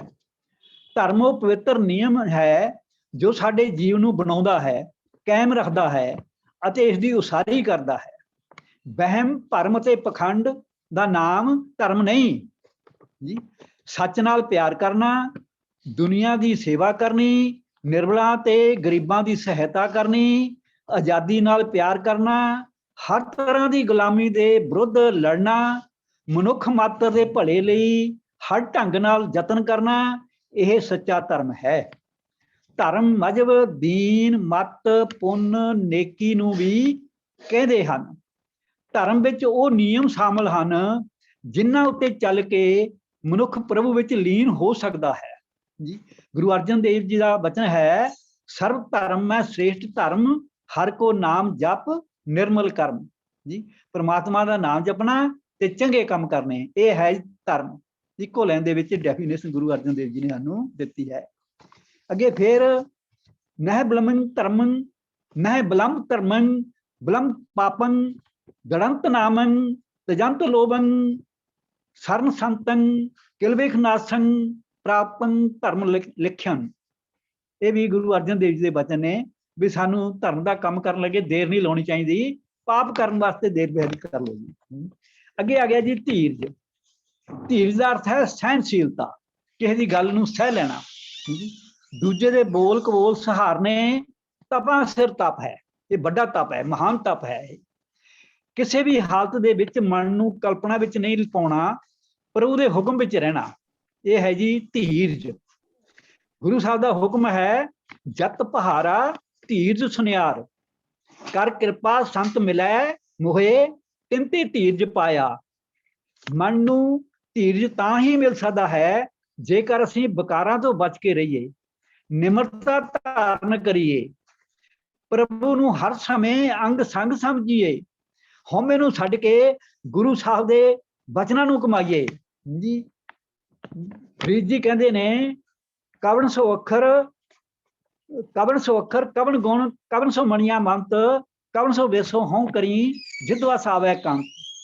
ਫਿਰ ਅਗਲੇ ਸ਼ਲੋਕ ਦੇ ਵਿੱਚ ਜਵਾਬ ਦਿੰਦੇ ਨੇ, ਨਿਵਣ ਸੋ ਅੱਖਰ ਖਵਨ ਗੁਣ ਜਿਹਵਾ ਮਣੀਆਂ ਮੰਤ, ਇਹ ਤ੍ਰੈ ਭੈਣੇ ਬੇਸ ਕਰ ਤਾਂ ਬਸ ਆਵੀ ਕੰਤ। ਗੁਰੂ ਸਾਹਿਬ ਇਹ ਵੀ ਕਹਿੰਦੇ ਨੇ, ਗੁਰੂ ਨਾਨਕ ਦੇਵ ਜੀ ਜਪਜੀ ਸਾਹਿਬ ਦੇ ਵਿੱਚ, ਬਿਨ ਗੁਣ ਕੀਤੇ ਭਗਤ ਨਾ ਹੋਏ। ਸਾਨੂੰ ਗੁਣ ਗ੍ਰਹਿਣ ਕਰਨੇ ਚਾਹੀਦੇ ਨੇ, ਇਹਨਾਂ ਤੋਂ ਬਿਨਾਂ ਭਗਤੀ ਨਹੀਂ ਹੋ ਸਕਦੀ। ਅੰਤਰ ਪੰਜ ਅਗਨ, ਸਾਡੇ ਅੰਦਰ 5 ਅਗਨੀਆਂ ਨੇ ਜੀ। ਕਿਉਂ ਧੀਰਜ ਧੀਜੈ, ਧੀਰਜ ਕਿੱਦਾਂ ਆ ਸਕਦਾ? ਇਹਦਾ ਮਤਲਬ ਇਹ ਹੈ ਵੀ ਸਾਨੂੰ ਵਿਕਾਰਾਂ ਤੋਂ ਬਚਣਾ ਪਏਗਾ, ਤਾਂ ਹੀ ਅਸੀਂ ਧੀਰਜ ਗ੍ਰਹਿਣ ਕਰ ਸਕਦੇ ਹਾਂ। ਇਹ ਜੀਵ ਦੇ ਵੱਸ ਦੀ ਗੱਲ ਵੀ ਨਹੀਂ ਹੈ, ਇਸ ਲਈ ਅਸੀਂ ਪ੍ਰਭੂ ਦੇ ਅੱਗੇ ਅਰਦਾਸ ਕਰੀਏ ਜੀ ਵੀ ਹੇ ਪ੍ਰਭੂ ਸਾਨੂੰ ਇਹ ਗੁਣ ਬਖਸ਼। ਇੱਕ ਨਾਨਕ ਕੀ ਅਰਦਾਸ ਜੇ ਤਿਸ ਭਾਵ ਸੀ, ਅਰਦਾਸ ਅਸੀਂ ਕਰਨੀ ਹੈ ਜੇ ਮਨਜ਼ੂਰ ਹੋਏਗੀ ਤਾਂ, ਇਹ ਨਾਲ ਕੰਡੀਸ਼ਨ ਹੈ ਜੀ। ਇਦਾਂ ਨਹੀਂ ਵੀ ਜੇ ਅਰਦਾਸ ਹੋ ਗਈ ਤਾਂ ਪੂਰੀ ਹੋ ਗਈ। ਇੱਕ ਨਾਨਕ ਕੀ ਅਰਦਾਸ ਜੇ ਤਿਸ ਭਾਵ ਸੀ, ਮੈਂ ਦੀਜੇ ਨਾਮ ਨਿਵਾਸ ਹਰ ਗੁਣ ਗਾਵ ਸੀ। ਸੋ ਸਾਨੂੰ ਇਹਨਾਂ ਗੁਣਾਂ ਨੂੰ ਗ੍ਰਹਿਣ ਕਰਨੇ ਵਾਸਤੇ ਕੋਸ਼ਿਸ਼ ਵੀ ਕਰਨੀ ਚਾਹੀਦੀ ਹੈ ਤੇ ਨਾਲ ਅਰਦਾਸ ਵੀ ਕਰਨੀ ਚਾਹੀਦੀ ਹੈ। ਇਹਨਾਂ ਗੁਣਾਂ ਤੋਂ ਬਿਨਾਂ ਹੋਰ ਵੀ ਗੁਰਬਾਣੀ ਦੇ ਵਿੱਚ ਅਨੇਕਾਂ ਇਹੋ ਜਿਹੇ ਗੁਣ ਹਨ ਜਿਹੜੇ ਸਾਨੂੰ ਧਾਰਨ ਕਰਨੇ ਚਾਹੀਦੇ ਨੇ ਜੀ। ਜਿਸ ਤਰ੍ਹਾਂ ਨਿਮਰਤਾ ਧਾਰਨ ਕਰਨੀ, ਸਤਸੰਗ ਕਰਨਾ, ਨਾਮ ਜਪਣਾ, ਪ੍ਰਭੂ ਦੀ ਰਜ਼ਾ ਵਿੱਚ ਰਹਿਣਾ, ਵਿਕਾਰਾਂ ਕਾਮ ਕ੍ਰੋਧ ਲੋਭ ਮੋਹ ਹੰਕਾਰ ਤੋਂ ਬਚਣਾ, ਅੰਮ੍ਰਿਤ ਵੇਲੇ ਉੱਠਣਾ, ਨਿੰਦਿਆ ਤੋਂ ਬਚਣਾ, ਨਸ਼ਿਆਂ ਤੋਂ ਬਚਣਾ, ਪਰਾਈ ਇਸਤਰੀ ਦੇ ਸੰਗ ਤੋਂ ਬਚਣਾ, ਕੁਸੰਗਤ ਤੋਂ ਬਚਣਾ, ਭਾਵ ਗੁਰੂ ਸਾਹਿਬ ਜੀ ਦੇ ਹਰ ਹੁਕਮ ਨੂੰ ਮੰਨਣਾ ਜੀ। ਭਾਈ ਇਸ 100 ਗੱਲ ਦੀ ਇੱਕੋ ਹੀ ਗੱਲ ਹੈ, ਗੁਰੂ ਸਾਹਿਬ ਦੇ ਹਰ ਹੁਕਮ ਨੂੰ ਮੰਨਣਾ, ਪ੍ਰਭੂ ਨੂੰ ਹਰ ਸਮੇਂ ਅੰਗ ਸੰਗ ਸਮਝਣਾ, ਫਿਰ ਹੀ ਸਾਡਾ ਉਧਾਰ ਹੋ ਸਕਦਾ ਹੈ। ਇਤਨੇ ਇੱਕ ਵਚਨ ਪ੍ਰਵਾਨ ਕਰਨਾ ਜੀ। ਵਾਹਿਗੁਰੂ ਜੀ ਕਾ ਖਾਲਸਾ, ਵਾਹਿਗੁਰੂ ਜੀ ਕੀ ਫਤਿਹ। ਤੋ ਵੀਰ ਜੀ ਨੇ ਸੰਖੇਪ ਤੌਰ ਤੇ ਸਾਨੂੰ ਦੈਵੀ ਗੁਣ ਦੱਸੇ ਨੇ ਕਿ ਉਹ ਕੀ ਨੇ। ਉਸ ਤਰ੍ਹਾਂ ਇਹਨਾਂ ਦੀ ਵਿਆਖਿਆ ਜਿਹੜੀ ਹੈ ਉਹਦੇ ਲਈ ਬਹੁਤ ਲੰਬਾ ਸਮਾਂ ਚਾਹੀਦਾ। ਔਰ ਇਹ ਜਿਹੜੇ 5 ਦੈਵੀ ਗੁਣ ਸਾਨੂੰ ਦੱਸੇ ਜਾਂਦੇ ਨੇ, ਤੇ ਇਹ ਰੱਬ ਵੱਲੋਂ ਸਾਨੂੰ ਜੋ ਇਹ ਜਨਮ ਮਿਲਿਆ ਜਾਂ ਸਰੀਰ ਮਿਲਿਆ, ਇਹਦੇ ਵਿੱਚ ਜਿੱਥੇ ਨਪਿਜ ਰਤਨ ਜਵਾਹਰ ਮਾਣਕ ਹੈ ਉਹ ਚੀਜ਼ਾਂ ਹਨ, ਜਿੱਥੇ ਦੈਵੀ ਗੁਣ ਹਨ ਉੱਥੇ ਸਾਡੇ 'ਚ ਔਗਣ ਵੀ ਹਨ। ਜਿਵੇਂ ਆਪਾਂ ਕਾਮ ਕ੍ਰੋਧ ਲੋਭ ਮੋਹ ਹੰਕਾਰ ਹੈ, ਸੋ ਇਹਨਾਂ ਸਾਰਿਆਂ ਨੂੰ ਕਿਵੇਂ ਬੈਲੈਂਸ ਕਰਕੇ ਰੱਖਣਾ ਤਾਂ ਜੇ ਸਾਡਾ ਜੀਵਨ ਜਿਹੜਾ ਉਹ ਸਹੀ ਚੱਲੇ। ਤੋ ਇਹ ਇੱਕ ਸਾਡੀ ਬਹੁਤ ਚੰਗੀ ਵਿਚਾਰ ਮੰਗਦਾ, ਔਰ ਉਹਦਾ ਸੋਰਸ ਇੱਕੋ ਹੀ ਆ, ਉਹ ਹੈ ਗੁਰਬਾਣੀ। ਗੁਰਬਾਣੀ ਵਿੱਚੋਂ ਸਾਨੂੰ ਸਾਰੀਆਂ ਚੀਜ਼ਾਂ ਦੇ ਉੱਤਰ ਜਿਹੜੇ ਨੇ ਮਿਲਦੇ ਨੇ। ਤੋ ਜਿੱਥੇ ਮੈਂ ਵੀਰ ਜੀ ਦਾ ਧੰਨਵਾਦ ਕਰਦਾ, ਉੱਥੇ ਸਤਿਗੁਰੂ ਅੱਗੇ ਅਰਦਾਸ ਕਰਦੇ ਹਾਂ ਕਿ ਸਤਿਗੁਰੂ ਸੱਚੇ ਪਾਤਸ਼ਾਹ ਦੈਵੀ ਗੁਣ ਜਿਹੜੇ ਨੇ ਅਸੀਂ ਉਹਨਾਂ ਨੂੰ ਚੰਗੀ ਤਰ੍ਹਾਂ ਸਮਝ ਕੇ ਤੇ ਪਲ ਪਲ ਅਪਣਾਉਣ ਦੀ ਲੋੜ ਹੈ। ਇਹ ਕੋਈ ਵਨ ਟਾਈਮ ਵਾਲੀ ਯੂਜੇਜ ਵਾਲੀ ਨਹੀਂ ਹੈ। ਪਲ ਪਲ ਸਾਨੂੰ ਦੈਵੀ ਗੁਣਾਂ ਨੂੰ ਖਿਆਲ ਰੱਖਣਾ ਚਾਹੀਦਾ ਹੈ ਕਿ ਸਾਡੇ ਨਾਲੋਂ ਵੱਖ ਨਾ ਹੋਣ, ਔਰ ਅਸੀਂ ਇਹਨਾਂ ਦੇ ਮੁਤਾਬਕ ਆਪਣਾ ਜੀਵਨ ਜੀਵੀਏ। ਧੰਨਵਾਦ ਵੀਰ ਜੀ। ਤੋ ਸਾਧ ਸੰਗਤ ਜੀ, ਅਗਲਾ ਇੱਕ ਹੋਰ ਜਿਹੜਾ ਸਵਾਲ ਹੈ ਵੀ ਇਸੇ ਤਰ੍ਹਾਂ ਫਿਲਾਸਫੀ ਦਾ ਸਵਾਲ ਆਇਆ ਹੈ ਕਿ ਸਾਕਤ ਮਤ ਕਿਸ ਨੂੰ ਕਹਿੰਦੇ ਆ। ਤੋ ਮੈਂ ਬੇਨਤੀ ਕਰਾਂ ਭੈਣ ਮਨਿੰਦਰ ਕੌਰ ਜੀ ਨੂੰ ਵੀ ਉਹ ਕਿਰਪਾ ਕਰਕੇ ਇਹਦੇ ਤੇ ਸਾਨੂੰ ਸੰਖੇਪ ਜਿਹਾ ਚਾਨਣਾ ਪਾਉਣ ਕਿ ਸਾਕਤ ਮਤ ਕੀ ਹੁੰਦਾ। ਹਾਂਜੀ ਮਨਿੰਦਰ ਜੀ। ਕੌਰ। ਵਾਹਿਗੁਰੂ ਜੀ ਕਾ ਖਾਲਸਾ ਖਾਲਸਾ ਵਾਹਿਗੁਰੂ ਜੀ ਕੀ ਫਤਿਹ। ਵੀਰ ਜੀ ਨੂੰ ਮੈਂ ਕੁਝ ਸਲਾਈਡ ਪਾਈਆਂ ਸੀ, ਵੀਰ ਜੀ ਨੂੰ ਬੋਲਣਾ, MP ਸਿੰਘ ਵੀਰ ਜੀ ਨੂੰ ਡਿਸਪਲੇ ਕਰਨ ਲਈ ਬੋਲਣਾ। ਤੁਸੀਂ WhatsApp ਤੇ ਭੇਜੀ ਹੈ ਨਾ? ਹਾਂਜੀ ਔਰ ਮੈਂ ਦੇਖਿਆ ਨਹੀਂ, ਮੈਂ 1 ਮਿੰਟ ਲਾਵਾਂਗਾ, ਮੈਂ ਕਰ ਦਿੰਦਾ। ਹਾਂਜੀ ਤੁਸੀਂ ਜਾਰੀ ਰੱਖੋ ਜੀ ਆਪਣੀ। ਇਸ ਨੂੰ ਕਹਿੰਦੇ ਹਨ ਜਿਵੇਂ ਕਿ ਅਸੀਂ ਸਾਰੇ ਜਾਣਦੇ ਹੀ ਹਾਂ ਕਿ ਇੱਕੋ ਅੱਖਰ ਦੇ ਕਈ ਅਰਥ ਹੁੰਦੇ ਹਨ। ਜੇ ਸਾਕਤ ਦੀ ਗੱਲ ਕਰੀਏ ਤੇ ਇਸ ਦੇ ਵੀ ਕਈ ਅਰਥ ਹਨ। ਸ਼ਕਤੀ ਦਾ ਪੁਜਾਰੀ, ਮਾਇਆਧਾਰੀ, ਮਨਮੁਖ, ਡਿੱਗਿਆ ਹੋਇਆ, ਪਤਿਤ, ਰੱਬ ਨਾਲੋਂ ਟੁੱਟੇ ਹੋਏ ਮਨੁੱਖ। ਗੁਰਬਾਣੀ ਵਿੱਚ ਪਰਮਾਤਮਾ ਦੇ ਸਿਮਰਨ ਤੋਂ ਵੰਚਿਤ ਵਿਅਕਤੀ ਨੂੰ ਸਾਕਤ ਕਿਹਾ ਜਾਂਦਾ ਹੈ। ਪਰ ਜਦ ਇਸ ਦੇ ਪਿਛੋਕੜ ਵੱਲ ਜਾਂਦੇ ਹਾਂ ਤਾਂ ਇਸ ਦੀ ਵਰਤੋਂ ਅਰਬੀ ਅਤੇ ਸੰਸਕ੍ਰਿਤ ਦੋਨੋਂ ਵਿੱਚ ਹੋਈ ਹੈ। ਅਰਬੀ ਵਿੱਚ ਇਸ ਦਾ ਅਰਥ ਹੈ ਡਿੱਗਿਆ ਹੋਇਆ ਜਾਂ ਪਤਿਤ। ਸੰਸਕ੍ਰਿਤ ਵਿੱਚ ਵੀ ਸਾਕਤ ਸ਼ਬਦ ਹੈ ਅਤੇ ਇਸ ਦਾ ਅਰਥ ਹੈ ਸ਼ਕਤੀ ਦਾ, ਦੇਵੀ ਦਾ ਉਪਾਸਕ। ਇੱਕ ਮਤ ਇਸ ਤਰ੍ਹਾਂ ਦਾ ਵੀ ਹੈ ਜੋ ਸ਼ਰਾਬ ਵਿੱਚ ਮਾਸ ਨੂੰ ਰਿੰਨ ਕੇ ਖਾਂਦੇ ਸਨ, ਵੇ ਵਿਚਾਰੀ ਸਨ। ਮੱਧ ਯੁੱਗ ਵਿੱਚ ਵੀ ਜੋ ਸੰਤ ਹੋਏ ਹਨ ਉਹਨਾਂ ਦੀ ਬਾਣੀ ਵਿੱਚ ਸ਼ਕਤੀ ਲਈ ਕੋਈ ਆਦਰ ਦੀ ਭਾਵਨਾ ਨਹੀਂ ਸੀ। ਉਹਨਾਂ ਦੇ ਵਿੱਚ ਕੋਈ ਆਦਰ ਦੀ ਭਾਵਨਾ ਨਹੀਂ ਮਿਲਦੀ ਹੈ। ਕਬੀਰ ਜੀ ਵੀ ਕਹਿੰਦੇ ਹਨ, कबीर साकत ऐसा है जैसी लसन की खान, कोने बैठे खाइए प्रगट होए जान निदान। वैदिक साहित्य ਵਿੱਚ ਦੇਖਦੇ ਹਾਂ ਤੇ ਰਿਗਵੇਦ ਵਿੱਚ ਮਹਾਸ਼ਕਤੀ ਸਰਸਵਤੀ ਦੀ ਉਸਤਤ ਮਿਲਦੀ ਹੈ। ਸਾਮਵੇਦ ਵਿੱਚ ਵਾਕ ਸ਼ਕਤੀ ਦਾ ਜ਼ਿਕਰ ਹੈ। ਇੰਦਰ, ਵਰੁਣ, ਯਮ, ਸੋਮ ਅਤੇ ਬ੍ਰਹਮਾ ਦੀਆਂ ਸ਼ਕਤੀਆਂ ਵੱਲ ਵੀ ਸੰਕੇਤ ਮਿਲਦਾ ਹੈ। ਸਾਕਤ ਮਤ ਜਿਹੜਾ ਕਿ ਸਾਡਾ ਸਵਾਲ ਹੈ, ਇਸ ਦਾ ਅਰਥ ਪੰਜਾਬੀ ਯੂਨੀਵਰਸਿਟੀ ਪਟਿਆਲਾ ਦੇ ਕੋਰਸ ਦੇ ਮੁਤਾਬਕ ਪਰਮਾਤਮਾ ਜਾਂ ਸ਼ਕਤੀ ਦੀ ਨਾਰੀ ਦੇ ਰੂਪ ਵਿੱਚ ਉਪਾਸਨਾ ਕਰਨ ਵਾਲਾ ਵਿਅਕਤੀ ਸਾਕਤ ਅਖਵਾਉਂਦਾ ਹੈ। ਸਾਡੇ ਗੁਆਂਢੀ ਮਤ ਵਿੱਚ ਸ਼ਕਤੀ ਨੂੰ ਸਾਰੀ ਸ੍ਰਿਸ਼ਟੀ ਦਾ ਸੰਚਾਲਨ ਕਰਦੇ ਦਰਸਾਇਆ ਗਿਆ ਹੈ। ਸ਼ਕਤੀ ਦੀ ਪੂਜਾ ਦੀਆਂ 3 ਵਿਧੀਆਂ ਹਨ। ਸਮਾਨ ਵਿਧੀ, ਜਿਸ ਮੁਤਾਬਕ ਸ਼ਕਤੀ ਦੀ ਉਪਾਸਨਾ ਹੋਰ ਦੇਵੀ ਦੇਵਤਾ ਵਾਂਗ ਕਰਨੀ। ਦੂਸਰੀ ਭਿਆਨਕ ਵਿਧੀ ਹੈ ਪਸ਼ੂਆਂ ਜਾਂ ਮਨੁੱਖਾਂ ਦੀ ਬਲੀ ਦੇ ਕੇ ਸ਼ਕਤੀ ਨੂੰ ਪ੍ਰਸੰਨ ਕਰਨਾ। ਤੇ ਤੀਸਰੀ ਭਾਵਾਤਮਕ ਵਿਧੀ ਹੈ ਕਿ ਇਸ਼ਟ ਨਾਲ ਅਭੇਦਤਾ ਕਰਕੇ ਉਪਾਸਨਾ ਕਰਨੀ। ਸਾਕਤ ਮਤ ਭਾਰਤ ਤੋਂ ਇਲਾਵਾ ਤਿੱਬਤ, ਭੂਟਾਨ ਅਤੇ ਨੇਪਾਲ ਵਿੱਚ ਵੀ ਪ੍ਰਚਲਿਤ ਰਿਹਾ ਹੈ। ਇਹਨਾਂ ਦੀਆਂ ਮੁੱਖ 3 ਸ਼ਾਖਾਵਾਂ ਹਨ, ਕੇਲ, ਦਰਸ਼ਾਚਾਰ ਅਤੇ ਵਾਮਾਚਾਰ, ਜਾਂ ਜਿਸਨੂੰ ਵਾਮ ਮਾਰਗੀ ਕਿਹਾ ਜਾਂਦਾ ਹੈ। ਇਹ ਦੰਦਾਂ ਦੀ ਮਾਲਾ ਪਾਉਂਦੇ ਹਨ ਅਤੇ ਖੋਪੜੀ ਦਾ ਪਿਆਲਾ ਰੱਖਦੇ ਹਨ ਅਤੇ 5 ਮਕਾਰ ਉਹਨਾਂ ਦੀ ਉਪਾਸਨਾ ਵਿਧੀ ਦੇ ਜ਼ਰੂਰੀ ਅੰਗ ਹੁੰਦੇ ਹਨ। ਇਸ ਲਈ ਕਈ ਭਗਤਾਂ ਸੰਤਾਂ ਨੇ ਇਸ ਮਤ ਦੀ ਨਿਖੇਧੀ ਕੀਤੀ ਹੈ। ਗੁਰਬਾਣੀ ਵਿੱਚ ਸਾਕਤ ਤੋਂ ਦੂਰ ਰਹਿਣ ਲਈ 122 ਦੇ ਕਰੀਬ ਸ਼ਬਦ ਦਰਜ ਹਨ। ਗੁਰਬਾਣੀ ਵਿੱਚ ਪਰਮਾਤਮਾ ਦੇ ਸਿਮਰਨ ਤੋਂ ਵੰਚਿਤ ਮਨੁੱਖ ਨੂੰ ਸਾਕਤ ਕਿਹਾ ਹੈ। ਸਾਕਤ ਮਤ ਤੋਂ ਭਾਵ ਹੈ ਰੱਬ ਨਾਲੋਂ ਟੁੱਟੇ ਹੋਏ ਮਨੁੱਖ ਦੀ ਸੋਚ ਵਾਲਾ ਜਾਂ ਮਨਮੁਖ। ਸਾਕਤ ਅੱਖਰ ਸ਼ਕਤ ਤੋਂ ਉਪਜਿਆ ਹੈ ਤੇ ਸਾਕਤ ਤੋਂ ਭਾਵ ਹੈ ਕਿ ਜੋ ਸ਼ਕਤੀ ਨੂੰ ਮੰਨੇ। ਸ਼ਕਤੀ ਤੋਂ ਮੰਨਣਾ ਕੋਈ ਮਾੜੀ ਗੱਲ ਨਹੀਂ ਹੈ, ਪਰ ਜਦੋਂ ਮਨੁੱਖ ਸਭ ਸ਼ਕਤੀਆਂ ਦੇ ਮਾਲਕ ਸਰਵ ਸ਼ਕਤੀਮਾਨ ਪਰਮਾਤਮਾ ਵਾਹਿਗੁਰੂ ਨੂੰ ਭੁੱਲ ਕੇ ਕਿਸੇ ਵਿਸ਼ੇਸ਼ ਸ਼ਕਤੀ ਨੂੰ ਪੂਜਣ ਲੱਗ ਜਾਏ ਤਾਂ ਅਜਿਹੀ ਬਿਰਤੀ ਵਾਲੇ ਨੂੰ ਸਾਕਤ ਕਹਿੰਦੇ ਹਨ। ਗੁਰਬਾਣੀ ਨੇ ਅਜਿਹੀ ਬਿਰਤੀ ਵਾਲੇ ਨੂੰ ਪ੍ਰਵਾਨ ਨਹੀਂ ਕੀਤਾ ਹੈ।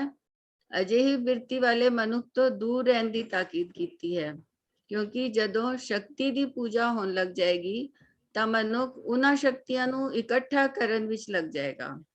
ਉਹ ਹਰ ਜਾਇਜ਼ ਨਾਜਾਇਜ਼ ਤਰੀਕੇ ਨਾਲ ਸ਼ਕਤੀ ਹਾਸਲ ਕਰਨ ਵਿੱਚ ਲੱਗਿਆ ਰਹਿੰਦਾ ਹੈ। ਫਿਰ ਉਹਨਾਂ ਦੀ ਦੁਰਵਰਤੋਂ ਕਰਦਾ ਹੈ। ਇਸ ਲਈ ਗੁਰੂ ਅਰਜਨ ਸਾਹਿਬ ਜੀ ਫਰਮਾਉਂਦੇ ਹਨ, ਉਲਟੀ ਰੇ ਮਨ ਉਲਟੀ ਰੇ ਸਾਕਤ ਸਿਉ ਕਰ ਉਲਟੀ ਰੇ, ਝੂਠੇ ਕੀ ਰੇ ਝੂਠ ਪਰੀਤ, ਛੁਟਕੀ ਰੇ ਮਨ ਛੁਟਕੀ ਰੇ, ਸਾਕਤ ਸੰਗ ਨਾ ਛੁਟਕੀ ਰੇ। ਗੁਰੂ ਸਾਹਿਬ ਸਮਝਾ ਰਹੇ ਹਨ ਕਿ ਸਾਕਤ ਦੀ ਪ੍ਰੀਤ ਸ਼ਕਤੀ ਨਾਲ ਅਤੇ ਸ਼ਕਤੀ ਨੂੰ ਇਕੱਠਿਆਂ ਕਰਨ ਵਿੱਚ ਹੈ। ਇੱਥੇ ਉਲਟੀ ਤੋਂ ਭਾਵ ਹੈ ਜੋ ਕਰ ਰਹੇ ਹਾਂ ਉਸ ਤੋਂ ਵਿਪਰੀਤ ਕਰਨਾ, ਜੋ ਸਾਕਤ ਕਰ ਰਿਹਾ ਹੈ ਉਸ ਤੋਂ ਉਲਟ ਰੀਤ ਅਪਣਾਣੀ, ਜਾਂ ਉਸਨੂੰ ਗਿਆਨ ਹੋਏਗਾ ਕਿ ਸ਼ਕਤੀ ਆਪਣੇ ਆਪ ਵਿੱਚ ਇੱਕ ਅਡੰਬਰ ਹੈ। ਜੇ ਉਹ ਉਲਟਾ ਕਰੇਗਾ, ਉਸ ਤੋਂ ਜੋ ਸਾਕਤ ਕਰ ਰਿਹਾ ਉਸ ਤੋਂ ਉਲਟਾ ਕਰੇਗਾ, ਤਾਂ ਹੀ ਉਸਨੂੰ ਗਿਆਨ ਹੋਏਗਾ ਕਿ ਸ਼ਕਤੀ ਆਪਣੇ ਆਪ ਵਿੱਚ ਇੱਕ ਅਡੰਬਰ ਹੈ। ਜੇ ਸੱਚੇ ਪਰਮਾਤਮਾ ਦਾ ਜੋ ਘਟ-ਘਟ ਵਿੱਚ ਵਿਆਪਕ ਹੈ ਲੜ ਛੁਡਾ ਦਿੰਦੀ ਹੈ। ਇਸ ਵਾਸਤੇ ਚੰਗਾ ਇਹ ਹੈ ਕਿ ਸਾਕਤ ਦਾ ਹੀ ਸੰਗ ਛੱਡ ਦਿਓ, ਕਿਉਂਕਿ ਸਾਕਤ ਦੀ ਦਸ਼ਾ ਉਸ ਕੱਜਲ ਦੀ ਕੋਠਰੀ ਵਾਂਗ ਹੈ ਜਿਹਦੇ ਨੇੜੇ ਜਾਣ ਵਾਲਾ ਮਨੁੱਖ ਵੀ ਕਾਲਕ ਤੋਂ ਬਚ ਨਹੀਂ ਸਕਦਾ। ਹੋਰ ਇੱਕ ਪੰਕਤੀ ਦੇਖਦੇ ਹਾਂ, ਗੌੜੀ ਪੂਰਬੀ ਮਹਿਲਾ ਚੌਥਾ। ਸਾਕਤ ਹਰ ਰਸ ਸਾਧ ਨਾ ਜਾਣਿਆ, ਤਿਨ ਅੰਤਰ ਹਉਮੈ ਕੰਡਾ ਹੈ, ਜਿਉ ਜਿਉ ਚਲੇ ਚੁਭੇ ਦੁਖ ਪਾਵੈ, ਜਮ ਕਾਲ ਸੈ ਸਿਰ ਡੰਡਾ ਹੈ। ਅਸੀਂ ਨਿਤਨੇਮ ਵਿੱਚ ਰੋਜ਼ ਹੀ ਪੜ੍ਹਦੇ ਹਾਂ ਕਿ ਸਾਕਤ ਬੰਦਾ, ਇਸ ਵਿੱਚ ਗੁਰੂ ਸਾਹਿਬ ਸਮਝਾ ਰਹੇ ਹਨ ਕਿ ਸਾਕਤ ਬੰਦਾ, ਜਾਂ ਇੰਜ ਕਹਿ ਸਕਦੇ ਹਾਂ ਕਿ ਮਨਮਤ ਤੇ ਚੱਲਣ ਵਾਲਾ ਬੰਦਾ ਤਾਕਤ ਨੂੰ ਹਾਸਲ ਕਰਕੇ ਹੰਕਾਰੀ ਹੋ ਜਾਂਦਾ ਹੈ। ਉਸਨੂੰ ਨਾ ਤੇ ਸਾਧ ਸੰਗਤ ਚੰਗੀ ਲੱਗਦੀ ਹੈ, ਨਾ ਚੰਗੇ ਬੰਦਿਆਂ ਦਾ ਸੰਗ, ਜਿਸ ਕਾਰਨ ਉਹ ਪਰਮਾਤਮਾ ਦੀ ਪ੍ਰਾਪਤੀ ਨਹੀਂ ਕਰ ਸਕਦਾ। ਹਉਮੈ ਦਾ ਮਾਰਿਆ, ਹੰਕਾਰ ਦਾ ਮਾਰਿਆ ਬੰਦਾ ਜਿਉਂ-ਜਿਉਂ ਆਪਣੇ ਦੁਆਰਾ ਮਿੱਥੇ ਰਾਹ ਤੇ ਚੱਲਦਾ ਹੈ, ਤਿਉਂ-ਤਿਉਂ ਹੋਰ ਦੁਖੀ ਹੁੰਦਾ ਹੈ, ਤੇ ਉਸ ਦੀ ਹਾਲਤ ਉਸ ਰਾਹੀ ਵਰਗੀ ਹੋ ਜਾਂਦੀ ਹੈ ਜਿਸ ਦੇ ਪੈਰਾਂ ਵਿੱਚ ਕੰਡਾ ਚੁੱਭਿਆ ਹੈ ਤੇ ਹਰ ਕਦਮ ਤੇ ਉਸ ਦੀ ਪੀੜ ਵੱਧਦੀ ਹੀ ਜਾਂਦੀ ਹੈ। ਇਸੇ ਤਰ੍ਹਾਂ ਸ਼ਕਤੀਆਂ ਨੂੰ ਪ੍ਰਾਪਤ ਕਰਨ ਦਾ ਰਸ ਬੰਦੇ ਨੂੰ ਐਸਾ ਬੇਵਸ ਕਰ ਦਿੰਦਾ ਹੈ ਕਿ ਹਉਮੈ ਸਾਕਤ ਦਾ ਸੁਭਾਅ ਹੀ ਬਣ ਜਾਂਦੀ ਹੈ, ਜੋ ਕਿ ਰੱਬ ਦੇ ਮਿਲਾਪ ਵਿੱਚ ਬੜੀ ਰੁਕਾਵਟ ਹੈ। ਪਰਮਾਤਮਾ ਨਾਲ ਮਿਲਾਪ ਤੇ ਨਿਮਰਤਾ ਤੇ ਨੀਵੇਂ ਹੋ ਕੇ ਚੱਲਣ ਨਾਲ ਹੋਣੀ ਹੈ, ਤੇ ਨਾਮ ਦਾ ਆਧਾਰ ਰੱਖਣ ਵਾਲੇ ਦੀ ਬੜੀ ਸ਼ਕਤੀ ਦੇ ਮਾਲਕ ਹੁੰਦੇ ਹਨ। ਨਾਮ ਦਾ ਆਧਾਰ ਜੋ ਰੱਖਦੇ ਹਨ ਉਹ ਵੀ ਵੱਡੀ ਸ਼ਕਤੀ ਦੇ ਮਾਲਕ ਹੁੰਦੇ ਹਨ। ਫਰਕ ਸਿਰਫ ਇਤਨਾ ਹੈ ਕਿ ਜਿਵੇਂ ਕੋਈ ਮਨੁੱਖ ਦਫ਼ਤਰ ਵਿੱਚ ਹੇਠਲੇ ਸਟਾਫ ਦੇ ਨਾਲ ਵਾਕਫੀਅਤ ਰੱਖ ਕੇ ਲੋਕਾਂ ਦੇ ਛੋਟੇ-ਮੋਟੇ ਕੰਮ ਕਰਾ ਕੇ ਆਕੜਦਾ ਫਿਰੇ, ਤੇ ਰੱਬ ਦਾ ਸਿੱਖ ਉਹ ਹੈ ਜਿਸ ਦੀ ਪਛਾਣ ਦਫ਼ਤਰ ਦੇ ਮੁਖੀ ਨਾਲ ਹੈ। ਜਾਂ ਕਾ ਕਹਿਆ ਦਰਗਾਹ ਚੱਲੇ, ਸੋ ਕਿਸ ਕੋ ਨਦਰ ਲੈ ਆਵੇ ਤੱਲੇ। ਉਮੀਦ ਹੈ ਜਿਨ੍ਹਾਂ ਦਾ ਸਵਾਲ ਹੈ ਉਹਨਾਂ ਦਾ ਜਵਾਬ ਮਿਲ ਗਿਆ ਹੋਵੇਗਾ। ਸਾਕਤ ਮਤ ਸਾਡੇ ਗੁਆਂਢੀ ਧਰਮ ਦੀ ਸੋਚ ਹੈ, ਸਿੱਖੀ ਵਿੱਚ ਇਹ ਮਤ ਪ੍ਰਵਾਨ ਨਹੀਂ ਹੈ। ਭਾਈ ਗੁਰਦਾਸ ਜੀ ਨੇ ਇਹਨਾਂ ਨੂੰ ਅਕਿਰਤ ਖੰਡ ਕਿਹਾ ਹੈ। ਸੋ ਹੋਈਆਂ ਭੁੱਲਾਂ ਚੁੱਕਾਂ ਲਈ ਖਿਮਾ। ਵਾਹਿਗੁਰੂ ਜੀ ਕਾ ਖਾਲਸਾ, ਵਾਹਿਗੁਰੂ ਜੀ ਕੀ ਫਤਿਹ। ਭੈਣ ਜੀ ਨੇ ਪੂਰੇ ਵਿਸਥਾਰ ਨਾਲ ਸਾਕਤ ਮਤ ਦੀ ਗੱਲ ਦੱਸੀ ਹੈ। ਸਾਕਤ ਦੇ ਕਿਤਨੇ ਅਰਥ ਨੇ, ਪਰ ਗੁਰਬਾਣੀ ਵਿੱਚ ਜਿਹੜੀ ਸਾਕਤ ਲਫ਼ਜ਼ ਆਇਆ ਮਤਲਬ ਵੀ ਰੱਬ ਤੋਂ ਟੁੱਟੇ, ਤੋਂ ਰੱਬ ਤੋਂ ਟੁੱਟੇ ਦਾ ਸਾਥ ਨਹੀਂ ਕਰਨਾ। ਆਪ ਜੀ ਨੇ ਕੁਝ ਸਾਨੂੰ ਤੁਕਾਂ ਵੀ ਸਾਹਮਣੇ ਡਿਸਪਲੇ ਕਰਕੇ ਦਿਖਾਈਆਂ ਹਨ। ਤੋਂ ਲੋੜ ਤੇ ਇੰਨਾ ਹੀ ਹੈ ਕਿ ਇਹ ਸਾਨੂੰ ਵਾਰਨ ਕਰਦੀਆਂ ਨੇ ਗੁਰਬਾਣੀ ਕਿ ਸਾਕਤ ਜਿਹੜਾ ਹੈ ਉਹਦਾ ਕਾਰਨ ਇਹ ਹੈ ਕਿ ਮਨੁੱਖੀ ਸੁਭਾਅ ਹੈ ਕਿ ਜਿਹਦੇ ਨਾਲ ਮਿਲੇਗਾ ਉਹਦਾ ਅਸਰ ਜ਼ਰੂਰ ਕਬੂਲਦਾ ਹੈ। ਜਾਂ ਤੇ ਮਨੁੱਖ ਦੀ ਇੰਨੀ ਕੁ ਆਤਮਕ ਉਚਾਈ ਹੋਵੇ ਕਿ ਉਹਦਾ ਨਾ ਅਸਰ ਕਬੂਲੇ ਤੇ ਉਹ ਤਾਂ ਅਗਲੀ ਗੱਲ ਹੈ। ਨਹੀਂ ਤੇ ਆਮ ਹਾਲਤਾਂ ਜਿਹੜੇ ਅਸੀਂ ਲੋਕ ਹਾਂ, ਇਹ ਸਾਡਾ ਮਨੁੱਖੀ ਸੁਭਾਅ ਹੈ ਕਿ ਜੋ ਵੀ ਸਾਡੇ ਆਲੇ ਦੁਆਲੇ ਹੁੰਦਾ ਹੈ ਉਹਦਾ ਸਾਡੇ ਮਨ ਤੇ ਅਸਰ ਪੈਂਦਾ ਹੈ। ਤੇ ਇਸੇ ਕਰਕੇ ਗੁਰਬਾਣੀ ਨੇ ਸਾਨੂੰ ਮਨਾ ਕੀਤਾ ਵੀ ਜਿਹੜੇ ਲੋਕ ਰੱਬ ਤੋਂ ਟੁੱਟੇ ਨੇ ਉਹਨਾਂ ਨਾਲ ਸਾਥ ਨਾ ਰੱਖਿਆ ਜਾਏ। ਧੰਨਵਾਦ ਭੈਣ ਜੀ ਆਪ ਜੀ ਦਾ। ਤੋ ਸਾਧ ਸੰਗਤ ਜੀ, ਅਗਲਾ ਜਿਹੜਾ ਸਵਾਲ ਹੈ ਇਹ ਆਪੇ ਕੰਡਾ ਆਪ ਤਰਾਜੀ ਪ੍ਰਭ ਆਪੇ ਤੋਲ ਤੋਂ ਲਾਇਆ, ਗੁਰਬਾਣੀ ਦੀ ਤੁਕ ਹੈ ਜੀ। ਜਿਨ੍ਹਾਂ ਨੇ ਸਵਾਲ ਕੀਤਾ ਹੈ ਉਹ ਸਵਾਲ ਕਹਿੰਦੇ ਨੇ ਕਿ ਕਥਾਕਾਰ ਕਈ ਵਾਰੀ ਇਹ ਦੱਸਦੇ ਨੇ, ਜਿਸ ਵੇਲੇ ਇਸ ਸ਼ਬਦ ਦੀ ਵਿਆਖਿਆ ਹੁੰਦੀ ਹੈ ਕਿ ਪਰਮਾਤਮਾ ਨੇ ਬਈ ਇੱਕ ਪਾਸੇ ਚਾਰ ਮਾਸੇ ਕੋਈ ਤੋਲ ਰੱਖਿਆ ਉਹਦੇ ਬਰਾਬਰ ਕੀਤਾ। ਤੋ ਇਹ ਜਿਹੜਾ 4 ਮਾਸੇ ਵਾਲੀ ਗੱਲ ਹੈ, ਇਹਦਾ ਕੀ ਭਾਵ ਹੈ? ਜਾਂ ਇਹ ਜੋ ਆਪੇ ਕੰਡਾ ਆਪ ਤਰਾ ਜੀ ਆਪੇ ਤੋਲ ਤਲਾਇਆ, ਇਹ ਕਿਸ ਪ੍ਰਥਾਏ ਜਿਹੜੀ ਹੈ ਇਹ ਤੁਕ ਜਿਹੜੀ ਉਚਾਰੀ ਹੋਈ ਹੈ? ਮੈਂ ਬੇਨਤੀ ਕਰ ਰਿਹਾ ਵੀਰ ਤੇਜਿੰਦਰ ਸਿੰਘ ਜੀ ਨੂੰ ਵੀ ਉਹ ਕਿਰਪਾ ਕਰਕੇ ਇਹ ਸਾਨੂੰ ਦੱਸਣ। ਤੇਜਿੰਦਰ ਸਿੰਘ ਜੀ। ਵਾਹਿਗੁਰੂ ਜੀ ਕਾ ਖਾਲਸਾ, ਵਾਹਿਗੁਰੂ ਜੀ ਵਾਹਿਗੁਰੂ ਕੀ ਜੀ ਕੀ ਫਤਿਹ। ਫਤਿਹ। ਇਹ ਸੋਰ ਚੌਥੇ ਪਾਤਸ਼ਾਹ ਦਾ ਸੋਰਠ ਰਾਗ ਦੇ ਅੰਦਰ ਇਹ ਸ਼ਬਦ ਹੈ ਜੋ ਸ੍ਰੀ ਗੁਰੂ ਗ੍ਰੰਥ ਸਾਹਿਬ ਦੇ ਅੰਕ 605 ਦੇ ਉੱਤੇ ਸੁਭਾਇਮਾਨ ਹੈ।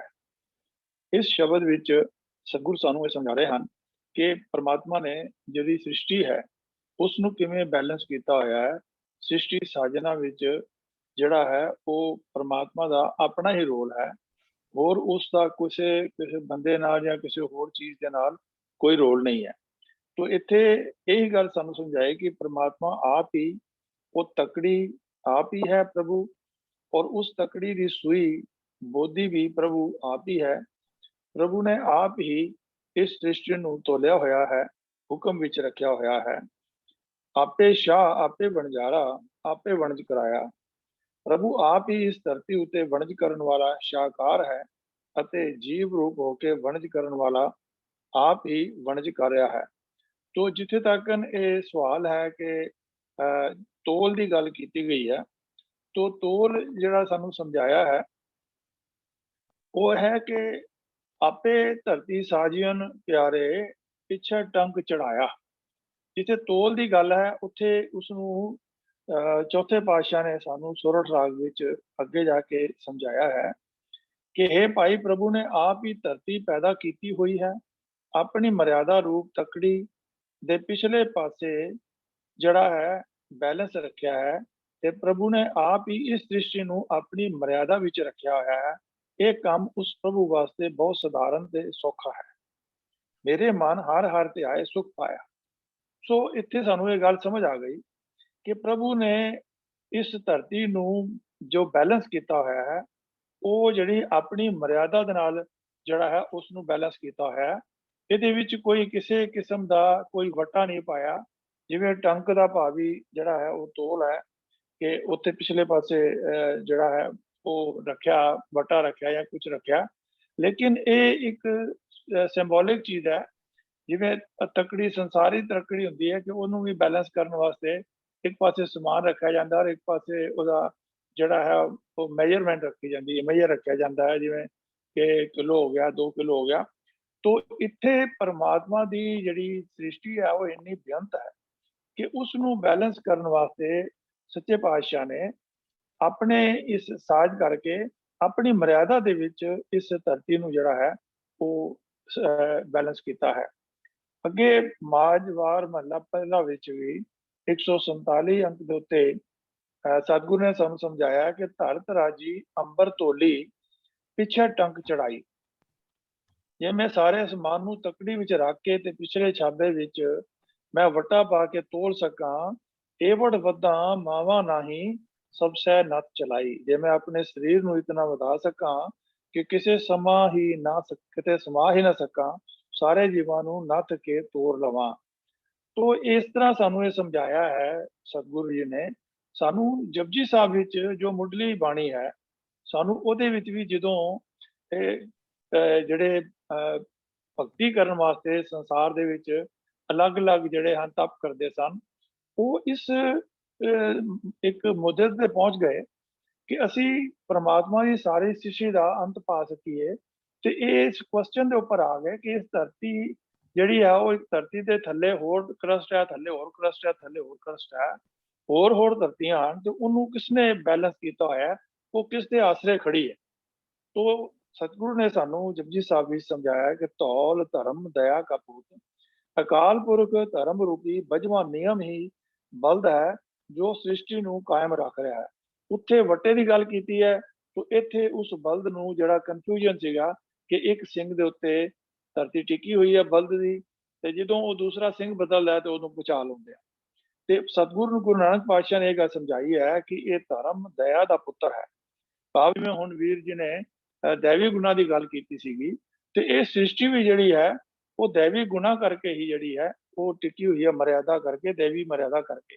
ਭਾਵ ਅਕਾਲ ਪੁਰਖ ਨੇ ਆਪਣੀ ਮਿਹਰ ਕਰਕੇ ਸ੍ਰਿਸ਼ਟੀ ਨੂੰ ਟਿਕਾ ਰੱਖਿਆ ਹੈ, ਇਸ ਲਈ ਧਰਮ ਰੂਪ ਨਿਯਮ ਬਣਾ ਦਿੱਤਾ ਹੈ। ਸੰਤੋਖ ਥਾਪ ਰੱਖਿਆ ਜਿਨ ਸੂਤ, ਇਸ ਧਰਮ ਨੇ ਆਪਣੀ ਮਰਿਆਦਾ ਅਨੁਸਾਰ ਸੰਤੋਖ ਨੂੰ ਜਨਮ ਦਿੱਤਾ ਤੇ ਇਸ ਧਰਤੀ ਨੂੰ ਜਿਹੜਾ ਹੈ ਉਹ ਟਿਕਾ ਕੇ ਜਿਹੜਾ ਹੈ ਰੱਖਿਆ ਹੈ।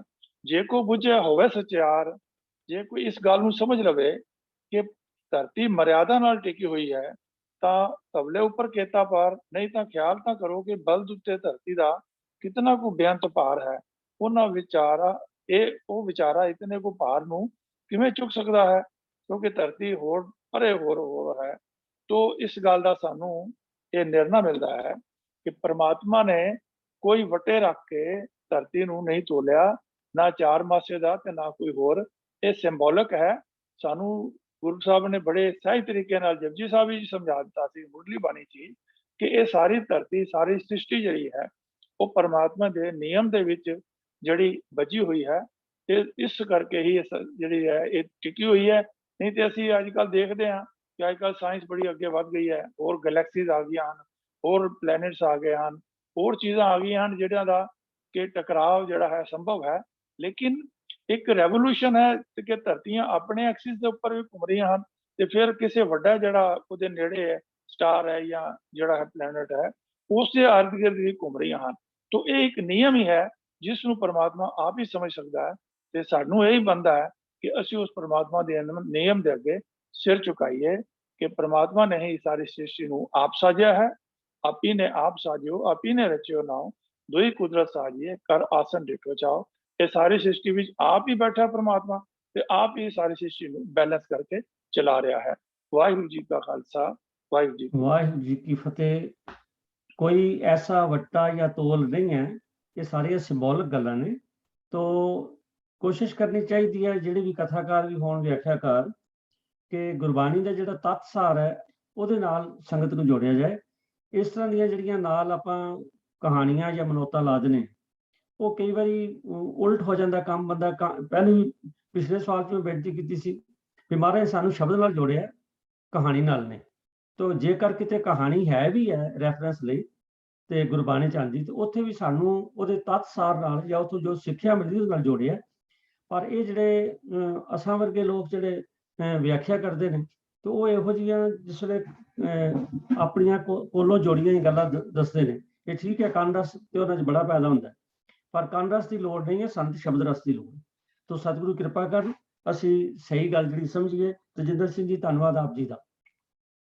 ਤੋ ਸਾਧ ਸੰਗਤ ਜੀ, ਅਗਲਾ ਸਵਾਲ ਜਿਹੜਾ ਪਰਮਜੀਤ ਸਿੰਘ ਜੀ ਦਿੱਲੀ ਤੋਂ ਪੁੱਛਦੇ ਨੇ ਵੀ ਅਕਲੀ ਕੀਚੈ ਦਾਨ ਇਹ ਕਿਸ ਕਿਸਮ ਦਾ ਦਾਨ? ਸ੍ਰੀ ਗੁਰੂ ਗ੍ਰੰਥ ਸਾਹਿਬ ਜੀ ਦੇ ਪੰਨਾ 1245 ਤੇ ਆਪ ਜੀ ਸਾਹਮਣੇ ਦੇਖ ਰਹੇ ਹੋ, ਵੀਰ ਜੀ ਨੇ ਡਿਸਪਲੇ ਕਰ ਦਿੱਤਾ ਹੈ। ਤੇ ਇਹਦੇ ਵਿੱਚ ਹੈ ਸ਼ਲੋਕ ਜਿਹੜਾ ਗੁਰੂ ਨਾਨਕ ਸਾਹਿਬ ਜੀ ਦਾ ਸ਼ਲੋਕ ਹੈ, ਤ੍ਰਿਗਤਨਾ ਕਾ ਜੀਵਿਆ ਜੋ ਲਿਖ ਲਿਖ ਵੇਚੈ ਨਾਉ।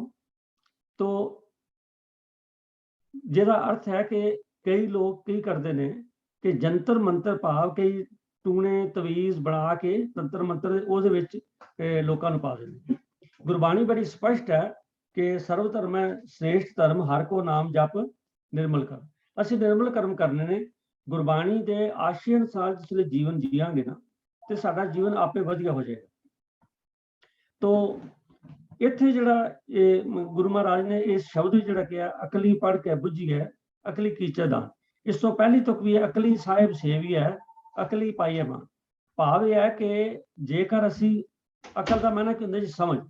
ਅਕਲੀ ਸਾਹਿਬ ਸੇਵੀਐ, ਜੇ ਆਪਾਂ ਸਿਮਰਨ ਵੀ ਕਰਨਾ ਹੈ, ਗੁਰਬਾਣੀ ਪੜ੍ਹਨੀ ਹੈ ਜਾਂ ਜੀਵਨ ਜਿਉਣਾ ਹੈ ਅਕਲ ਦੇ ਨਾਲ, ਭਾਵ ਇਹ ਸੋਚ ਕੇ ਕਿਹੜਾ ਚੰਗੀ ਚੀਜ਼ ਹੈ ਕਿਹੜੀ ਮੰਦੀ ਚੀਜ਼ ਹੈ। ਫਿਰ ਮੈਂ ਇਸ ਗੱਲ ਨੂੰ ਕਲੀਅਰ ਕਰਨ ਲਈ ਬੇਨਤੀ ਕਰਦੇ ਹਾਂ ਕਿ ਦਿਖਾਵੇ ਵਾਲੀ ਗੱਲ ਨਹੀਂ ਵੀ ਕੋਈ ਦਿਖਾਵਾ ਕੀਤਾ, ਦਿਖਾਵਾ ਨਹੀਂ ਹੈ, ਅਸਲੀਅਤ ਨਾਲ ਤੱਤ ਸਾਰ ਨਾਲ ਜੋੜਿਆ। ਤੋ ਪਾਤਸ਼ਾਹ ਕਹਿੰਦੇ ਅਕਲੀ ਪੜ੍ਹ ਕੇ ਬੁੱਝੀਐ ਅਕਲੀ ਕੀਚੈ ਦਾਨ, ਕਿ ਅਸੀਂ ਇਹਨਾਂ ਨੂੰ ਸਮਝ ਕੇ, ਗੁਰਬਾਣੀ ਨੂੰ ਸਮਝ ਕੇ ਅਪਣਾਈਏ ਤੇ ਉਹਨੂੰ ਅੱਗੇ ਵੰਡੀਏ। ਅੱਗੇ ਜਿਹੜੀ ਗੁਰਬਾਣੀ ਸਮਝ ਕੇ ਅੱਗੇ ਵੰਡਣਾ ਉਹਨੂੰ ਦਾਨ ਕਿਹਾ। ਸੋ ਇਸ ਤੁਕ ਵਿੱਚ ਜਿਹੜੇ ਦਾਨ ਦਾ ਜ਼ਿਕਰ ਹੈ ਔਰ ਜਿਹੜਾ ਸਵਾਲ ਕਰਤਾ ਵੀਰ ਪਰਮਜੀਤ ਸਿੰਘ ਨੇ ਪੁੱਛਿਆ ਵੀ ਇਹ ਕਿਹੜਾ ਦਾਨ ਹੈ, ਉਹ ਦਾਨ ਇਹ ਹੈ ਕਿ ਅਸੀਂ ਅਕਲ ਦੇ ਨਾਲ ਭਾਵ ਸਮਝ ਦੇ ਨਾਲ ਗੁਰਬਾਣੀ ਨੂੰ ਸਮਝੀਏ, ਉਹਨੂੰ ਅਪਣਾਈਏ ਤੇ ਉਸ ਨੂੰ ਹੋਰ ਅੱਗੇ ਵੰਡੀਏ। ਗੁਰਬਾਣੀ 'ਚ ਜ਼ਿਕਰ ਹੁੰਦਾ ਕਿ ਆਪ ਜਪੋ ਅਵਰਾ ਨਾਮ ਜਪਾ, ਆਪ ਜਪੈ ਅਵਰਾ ਨਾਮ ਜਪਾ। ਤੋ ਇਹ ਗੁਰਸਿੱਖ ਦਾ ਇੱਕ ਫਰਜ਼ ਹੈ ਕਿ ਬਾਣੀ ਨੂੰ ਸਹੀ ਤਰੀਕੇ ਨਾਲ ਸਮਝੇ, ਉਹਨਾਂ ਆਪਣੇ ਜੀਵਨ ਤੇ ਲਾਗੂ ਕਰੇ। ਕਿਉਂਕਿ ਪਹਿਲੇ ਮਨ ਪ੍ਰਬੋਧੇ ਆਪਣਾ ਪਾਛਿਆ ਹੋ ਜਾਵੇ, ਕਿ ਜੇ ਬਾਣੀ ਸਮਝ ਵੀ ਆ ਜਾਏ ਤਾਂ ਪਹਿਲੇ ਆਪਣੇ ਆਪ ਤੇ ਝੁਕਾਵੇ, ਆਪਣੇ ਆਪ ਨੂੰ ਉਹਦੇ ਅਨੁਸਾਰ ਢਾਲੇ। ਜੇ ਉਹਨੂੰ ਆਪ ਸਮਝ ਆ ਗਈ ਹੈ, ਉਹ ਆਪ ਉੱਤੇ ਚੱਲਦਾ, ਫਿਰ ਉਹਦਾ ਇਹ ਰਾਈਟ ਬਣਦਾ ਹੈ ਕਿ ਉਹ ਹੋਰ ਵੀ ਕਿਸੇ ਨੂੰ ਅੱਗੇ ਜਾ ਕੇ ਵੰਡੇ। ਪਰ ਜੇਕਰ ਮੈਂ ਬਾਣੀ ਮੈਨੂੰ ਸਮਝ ਆ ਗਈ ਹੈ, ਮੈਂ ਉੱਤੇ ਚੱਲਦਾ ਨਹੀਂ, ਤੇ ਮੈਂ ਉਹ ਵੰਡਾਂਗਾ, ਤੇ ਮੈਨੂੰ ਲੱਗਦਾ ਹੈ ਕਿ ਜੇ ਜਿੰਨਾ ਚਿਰ ਬੰਦਾ ਆਪ ਨਾ ਅਪਣਾਵੇ ਨਾ ਤੇ ਅੱਗੇ ਗੱਲ ਕਰੇ, ਉਸ ਗੱਲ ਦਾ ਅਸਰ ਨਹੀਂ ਹੁੰਦਾ। ਜੇਕਰ ਕਹਿੰਦੇ ਨੇ ਗੁਰੂ ਨਾਨਕ ਪਾਤਸ਼ਾਹ ਜੀ ਨੇ 3 ਕਰੋੜ ਲੋਕਾਂ ਨੂੰ ਗੁਰਦੀਖਿਆ ਦਿੱਤੀ, ਤਾਂ ਉਹਦਾ ਕਾਰਨ ਇੱਕੋ ਹੀ ਹੋ ਸਕਦਾ ਹੈ ਕਿ ਗੁਰੂ ਸਾਹਿਬ ਨੇ ਹਰ ਚੀਜ਼ ਨੂੰ ਆਪਣੇ ਜੀਵਨ 'ਚ ਆਪ ਅਪਣਾਇਆ ਤੇ ਫਿਰ ਅੱਗੇ ਜਾ ਕੇ ਵੰਡਿਆ। ਤੋ ਇਸ ਤਰ੍ਹਾਂ ਜੇ ਅੱਜ ਵੀ ਸਤਿਗੁਰੂ ਕਿਰਪਾ ਕਰਨ, ਜਿਹੜੀ ਅੱਜ ਵੀ ਸਾਡੀ ਪ੍ਰਚਾਰਕ ਸ਼੍ਰੇਣੀ ਖਾਸ ਕਰਕੇ, ਵੈਸੇ ਤਾਂ ਹਰ ਗੁਰਸਿੱਖ ਪ੍ਰਚਾਰਕ ਹੈ, ਇਹਦੇ 'ਚ ਕੋਈ ਮਤਲਬ ਪ੍ਰੀਸਟਲੀ ਕਲਾਸ ਨਹੀਂ ਹੈ। ਤੋ ਮੈਂ ਦੂਜੇ ਲਫ਼ਜ਼ 'ਚ ਇਹਨੂੰ ਕਹਿ ਦਿਆਂ ਕਿ ਜੇਕਰ ਅਸੀਂ ਅੱਜ ਵੀ ਬਾਣੀ ਨੂੰ ਸਮਝ ਕੇ, ਅਪਣਾ ਕੇ, ਉੱਤੇ ਚੱਲ ਕੇ ਉਹਨੂੰ ਉਹਦਾ ਪ੍ਰਚਾਰ ਕਰਾਂਗੇ ਤੇ ਦੁਨੀਆ ਵਿੱਚ ਹਲੇਬੀ ਰਾਜ ਜਿਹੜਾ ਜ਼ਰੂਰ ਕਾਇਮ ਹੋਏਗਾ। ਤੋ ਅਖੀਰ ਤੇ ਵੀ ਪਾਤਸ਼ਾਹ ਜੀ ਨੇ ਇਸ ਸ਼ਲੋਕ 'ਚ ਇਹ ਆਖਿਆ ਕਿ ਨਾਨਕ ਆਖੈ ਰਾਹ ਇਹ, ਹੋਰ ਗੱਲਾਂ ਸ਼ੈਤਾਨ। ਸਵਾਏ ਇਹਦੇ ਕਿ ਬਾਣੀ ਨੂੰ ਸਮਝ ਕੇ, ਗੁਰੂ ਉਪਦੇਸ਼ਾਂ ਨੂੰ ਸਮਝ ਕੇ ਉੱਤੇ ਚੱਲਣਾ, ਇਹੀ ਇੱਕ ਰਸਤਾ ਅਸਲੀ ਹੈ, ਬਾਕੀ ਗੱਲਾਂ ਤਾਂ ਸ਼ੈਤਾਨੀ ਦੀਆਂ। ਤੋ ਸਤਿਗੁਰੂ ਜੀ ਕਿਰਪਾ ਕਰਨ ਕਿ ਅਸੀਂ ਵੀ ਅਕਲ ਦੇ ਨਾਲ, ਭਾਵ ਆਪਣੀ ਸਮਝ ਦੇ ਨਾਲ ਬਾਣੀ ਨੂੰ ਪੜ੍ਹੀਏ, ਬਾਣੀ ਨੂੰ ਸਮਝੀਏ ਔਰ ਬਾਣੀ ਨੂੰ ਆਪਣੇ ਜੀਵਨ 'ਚ ਢੁਕਾ ਕੇ ਆਪਣਾ ਜੀਵਨ ਵਧੀਆ ਕਰੀਏ। ਤੋ ਸਾਧ ਸੰਗਤ ਜੀ, ਸਮਾਂ ਆਲਮੋਸਟ ਹੋ ਗਿਆ। ਜਿਹੜੇ ਕੋਈ ਇੱਕ ਸਵਾਲ ਹੋਰ ਰਹਿ ਗਿਆ ਉਹ ਆਪਾਂ ਅਗਲੇ ਹਫ਼ਤੇ ਲਵਾਂਗੇ। ਤੋ ਸਾਧ ਸੰਗਤ ਜੀ, ਮੈਂ ਬੇਨਤੀ ਕਰਦੇ ਹਾਂ ਕਿ ਸਵਾਲ ਜਵਾਬ ਜਿਹੜੇ ਆਉਂਦੇ ਨੇ, ਇਹਨਾਂ ਦੇ ਮੈਂ ਜਿਸ ਤਰ੍ਹਾਂ ਪਹਿਲੇ ਬੇਨਤੀ ਕੀਤੀ ਹੈ ਕਿ ਜਿੰਨੇ ਸ਼ੁੱਕਰਵਾਰ ਤੱਕ ਸਾਡੇ ਕੋਲ ਸਵਾਲ ਆ ਜਾਂਦੇ ਨੇ, ਉਹ ਅਸੀਂ ਸ਼ਨੀਚਰਵਾਰ ਉਹਦੇ ਆਪਣੇ ਪੈਨਲ ਮੈਂਬਰ ਬੈਠ ਕੇ ਡਿਸਕਸ ਕਰ ਲੈਂਦੇ ਹਾਂ, ਤੇ ਉਹਦੇ ਵਿੱਚ ਜੋ ਵੀ ਸਾਨੂੰ ਠੀਕ ਲੱਗਦਾ ਵੀ ਬਿਲਕੁਲ ਬਾਣੀ ਦੇ ਮਰਿਆਦਾ ਦੇ ਕਰੀਬ ਹੈ, ਤੇ ਉਹ ਅਸੀਂ ਤੁਹਾਡੇ ਸਾਹਮਣੇ ਪੇਸ਼ ਕਰਦੇ ਹਾਂ। ਅਸੀਂ ਹਮੇਸ਼ਾ ਤੁਹਾਨੂੰ ਰਿਕੁਐਸਟ ਕਰਦੇ ਹਾਂ ਕਿ ਕਿਰਪਾ ਕਰਕੇ ਤੁਸੀਂ, ਸਾਡਾ ਜਿਹੜਾ ਉੱਤਰ ਹੈ ਇਹ ਕੋਈ ਫਾਈਨਲ ਤੋਂ ਉੱਤਰ ਕਿਸੇ ਦਾ ਵੀ ਨਹੀਂ ਹੁੰਦਾ, ਤੇ ਸਾਡਾ ਕੀ ਕਹਿਣਾ ਜੀ, ਇਹਦੇ 'ਚ ਜਿਤਨੀ ਕਿ ਗੁਰਬਾਣੀ ਦੀ, ਗੁਰਮਤਿ ਦੀ ਗੱਲ ਠੀਕ ਲੱਗਦੀ ਹੈ ਉਹਨੂੰ ਜ਼ਰੂਰ ਅਪਣਾਈਏ।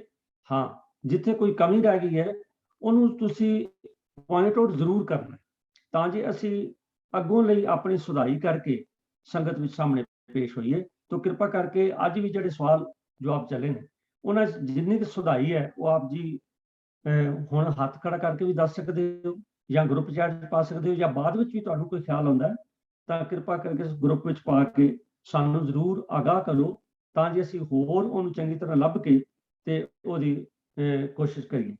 ਤੋ ਸਾਧ ਸੰਗਤ ਜੀ, ਸੰਗਤ ਵਿੱਚ 1-2 ਆਈਡੀਜ਼ ਨਵੀਆਂ ਦਿਸ ਰਹੀਆਂ, ਮੈਂ ਉਹਨਾਂ ਨੂੰ ਬੇਨਤੀ ਕਰਦੇ ਹਾਂ ਕਿ ਉਹ ਆਪਣੇ ਆਪ ਨੂੰ ਅਨਮਿਊਟ ਕਰਕੇ ਸੰਗਤ ਨਾਲ ਫਤਿਹ ਸਾਂਝੀ ਕਰਨਗੇ ਜੀ।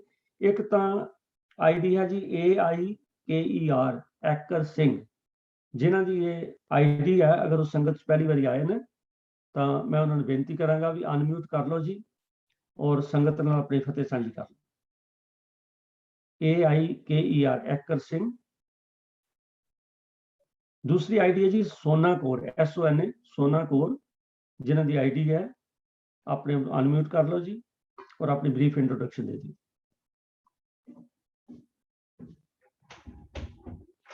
चलो साथ संगत जी, जे अनम्यूट कर लेंगे तो अपने आप को इंट्रोड्यूस कर सकते हैं। तो मैं एक बार फिर सारी संगत का धन्यवाद करदा जुड़न लई।